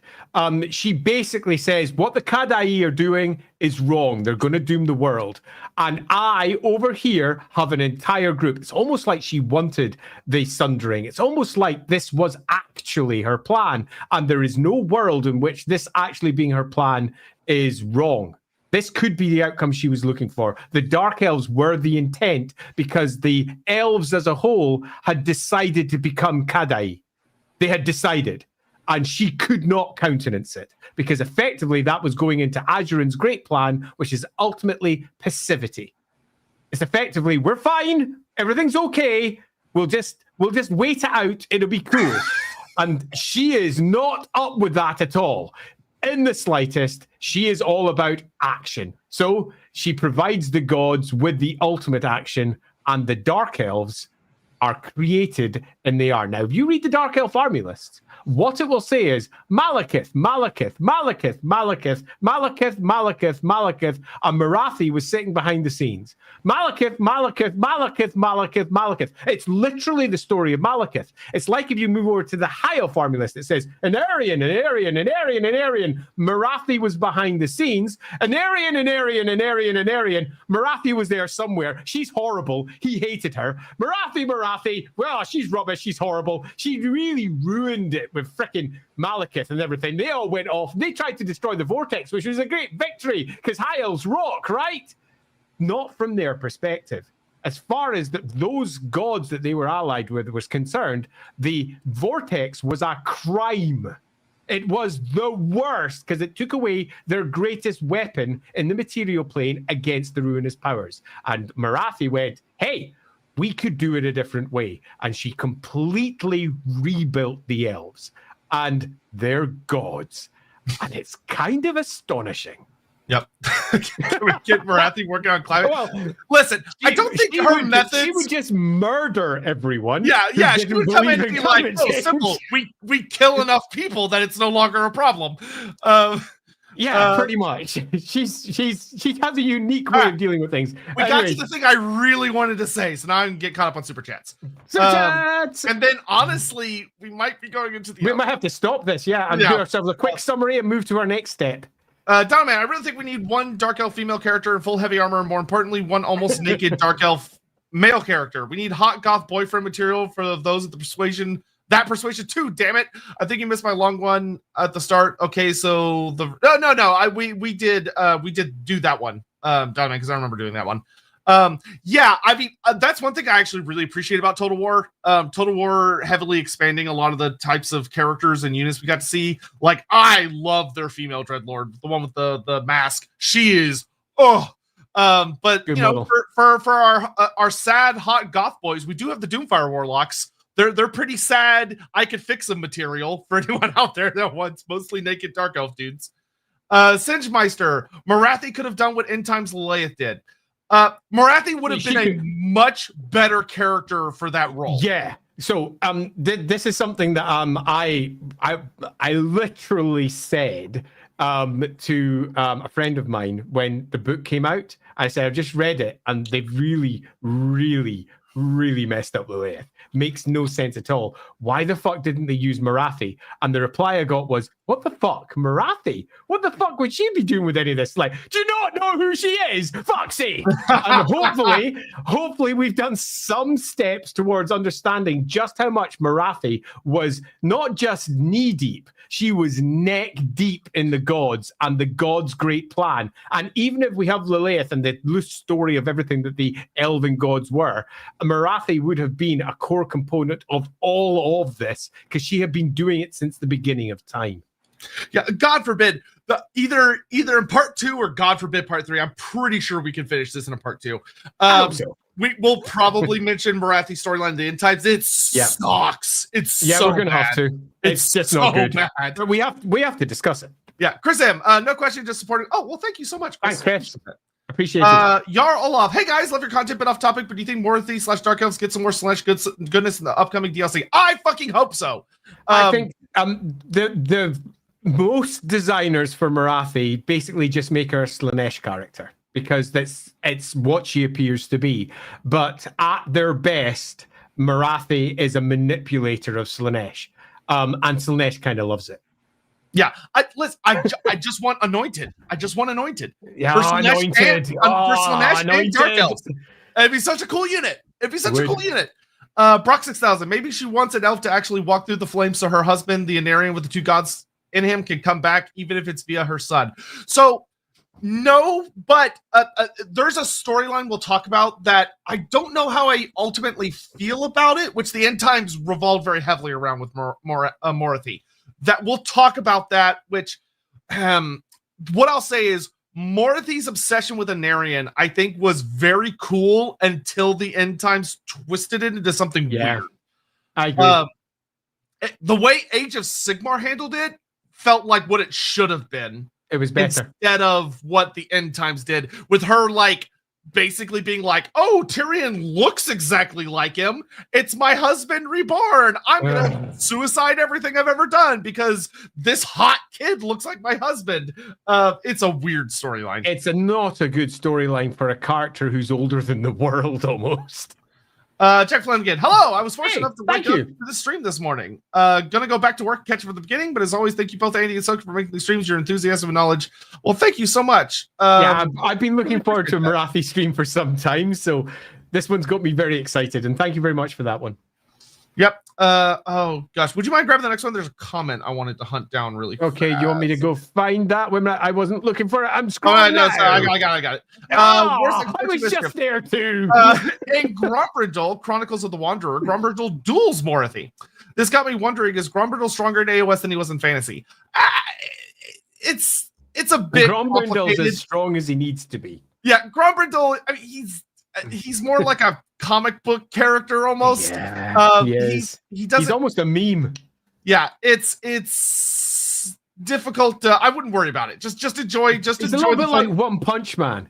Yeah, just enjoy the fun, flashy lights. Yeah, he's more of a story vehicle than he is necessarily a clearly defined set of characteristics. Yeah, I wanted to grab this one because I saw it earlier. Unseen Archives. Greetings, Lorebeards. I just got home after discharging from a week in the hospital after a major surgery.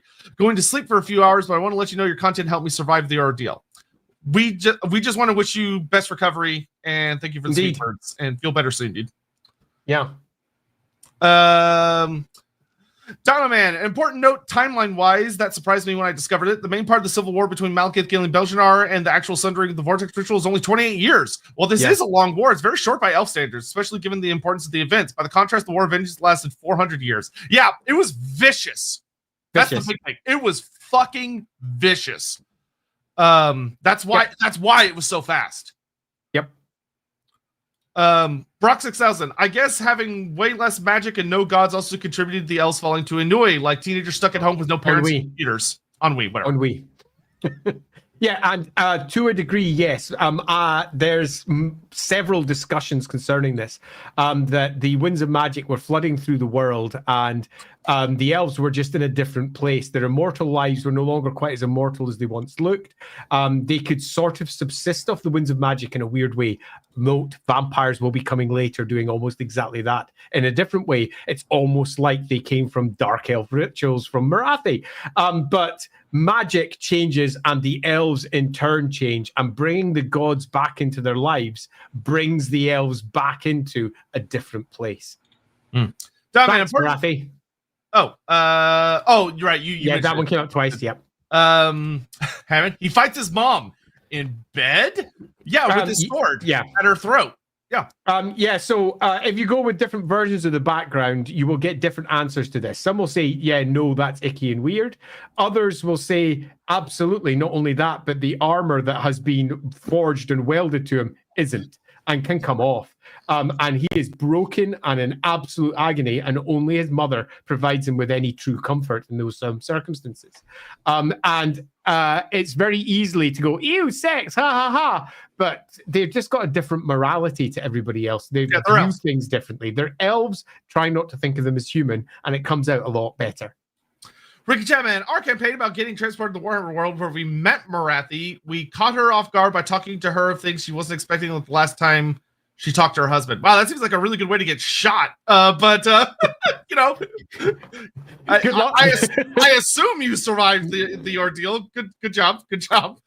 Donovan, I wonder why Morathi couldn't see that Belshazzar was going to make Malekith Phoenix King. Well, if you go with what me and Andy were talking about earlier, that might not have been the goal. In truth. Yeah. So I think if I was rationalizing everything there, I would just make this is actually what Morathi wanted. She didn't want Malekith to be, not yet, at that point, the Phoenix King.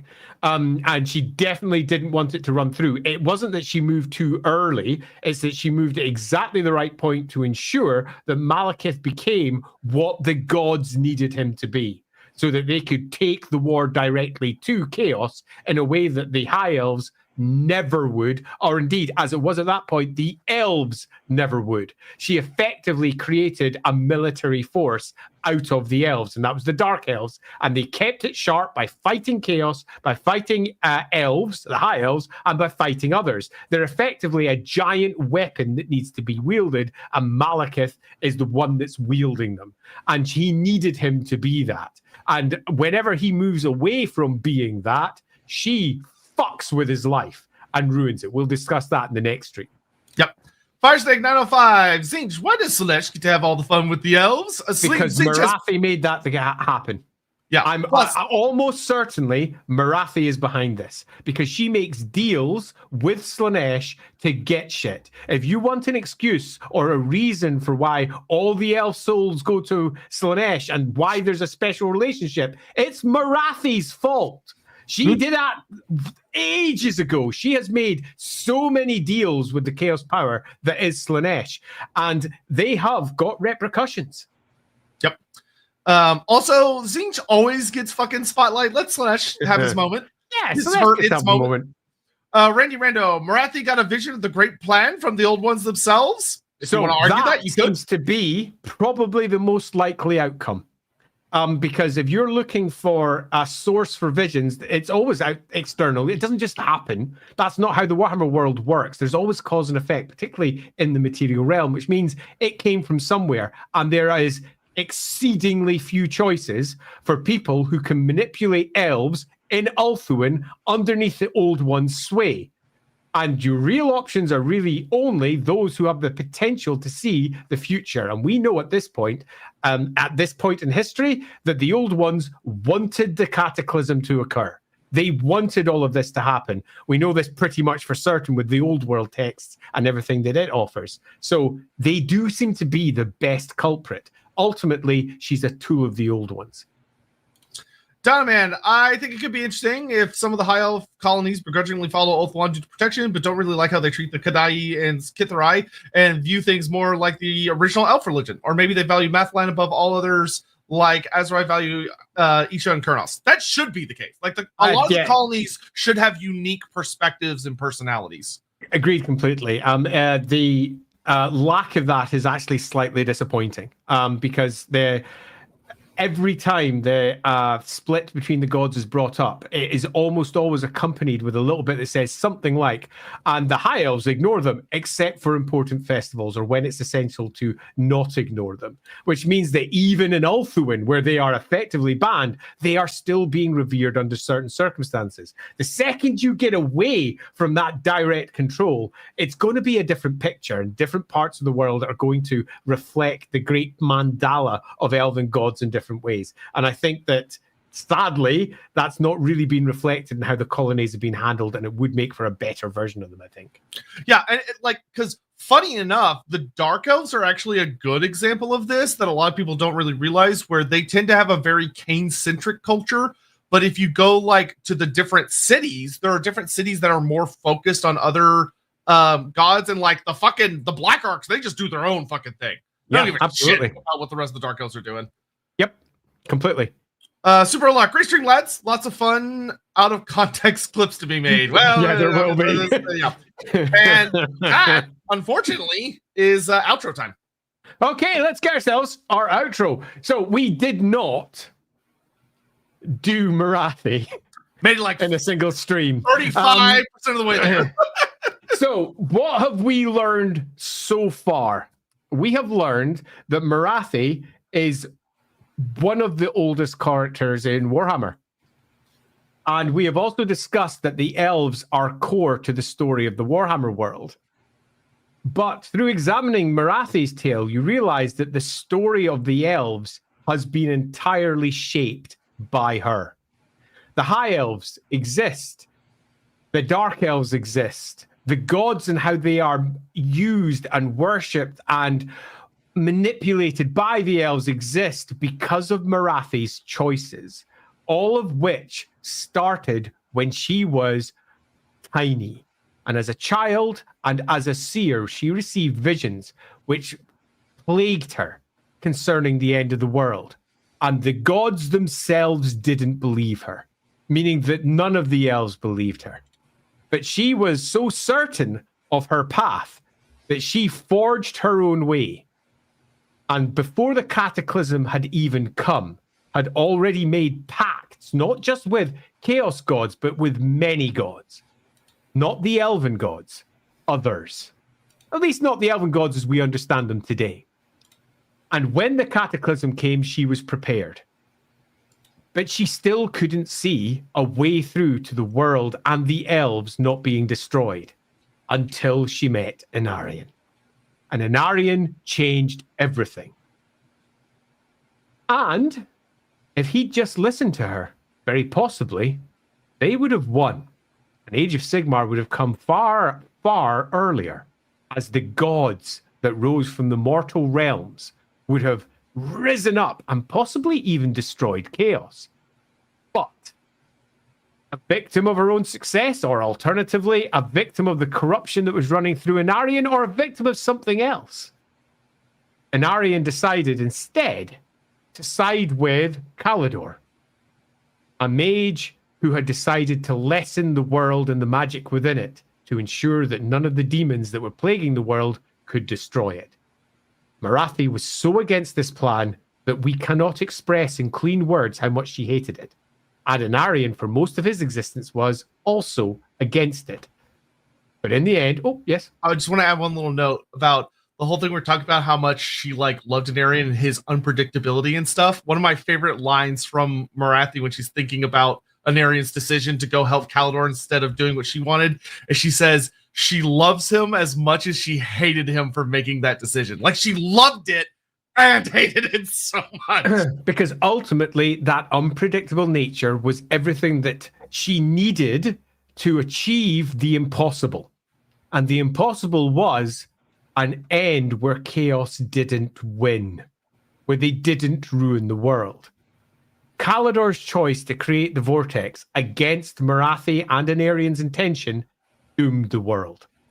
The High Elves saw it as a great victory because the demons disappeared. But the world was just given a stay of execution. A few thousand years extra. But the execution, as we know, come the end times would occur. But Morathi didn't stop. She loses her husband. She loses the argument with the elves concerning what they should do to stop the Chaos Gods. So she starts a new war. She changes the elves and the nature of their relationship with their gods. She basically creates high elf and dark elf religion and spins it. The mandala is probably her creation entirely. The entire point of the elven gods and the relationship with the elves is founded in the post-cataclysmic era because the gods have abandoned them and they needed a new relationship. And Morathi builds it. And ultimately, that turns into building the ultimate weapon, as she perceives it, against chaos, which is the Dark Elves, a living manifestation of the underworld gods, a mortal world manifestation of everything they stood for in their war against chaos. And so in love were the underworld gods with Morathi for this plan that they provided her with every material support that they could. They gave her more than just simply a weapon or two. They gave her immortality. They gave her everything that they had at their disposal still that they could, and provided it to Morathi and the Dark Elves in turn to be the great weapon. And that weapon was not simply to be honed to fight chaos by fighting chaos alone. It fought everything around them because they had to be the sharp edge. And this was not the great creation of Malekith, which is the story that the army lists tell, or Malarian, if you prefer. It's the story of Morathi, the story of the elves, and the story of their gods and what became of the Warhammer world after the Cataclysm, and where the High Elves believed that they had won that war. Morathi believed she had lost it. And that is where we'll be picking up next time, next Sunday, when we dive into what happens with the Dark Elves now that they've got all these underworld gods supporting them. Dark Elves. We made it to Dark Elves with Morathi, and in many respects, it shows why dealing with the Dark Elves, particularly their most important characters, is not really a discussion about Dark Elves. It's a discussion about elves, because many of them predate the concept of Dark Elf and High Elf, but they now define it. And Morathi goes out of her way to define the next several centuries of what will become the Great War between the Dark Elves and the High Elves, and the elves as a whole against chaos. And you might think, but the Dark Elves, they're not against chaos. They're often working with them. Yes, they are, because they use chaos for ultimately their goals. And that is what we'll be picking up next time. Yep. Real quick before I grab the last few super chats, just things that are coming up. First of all, thank you for joining us. Second of all, next week we will be doing Morathi Part 2 because we're just going to keep going until we finish her. Though I will reveal that the vote for what will take place after Morathi, either on me or Andy's channel, just depending on where it ends up, will be the Norskin Dwarfs. So that'll be fun. That will be fun. Beyond that, this Wednesday we'll be doing our What If Mandrid Skaven Slayer had died in the final battle against Skaven. The Skaven had won instead, which is going to be pretty wild. Yeah, this is going to be a wild one, I think. Looking forward to this one. Should be a good time. LAWhammer, of course, this Friday at the usual time. Episode 69, finally! Yeah, episode 69. It's been a little bit of a build-up, but we finally are at Horn and Sheath, episode 69. It's going to be a lot of fun.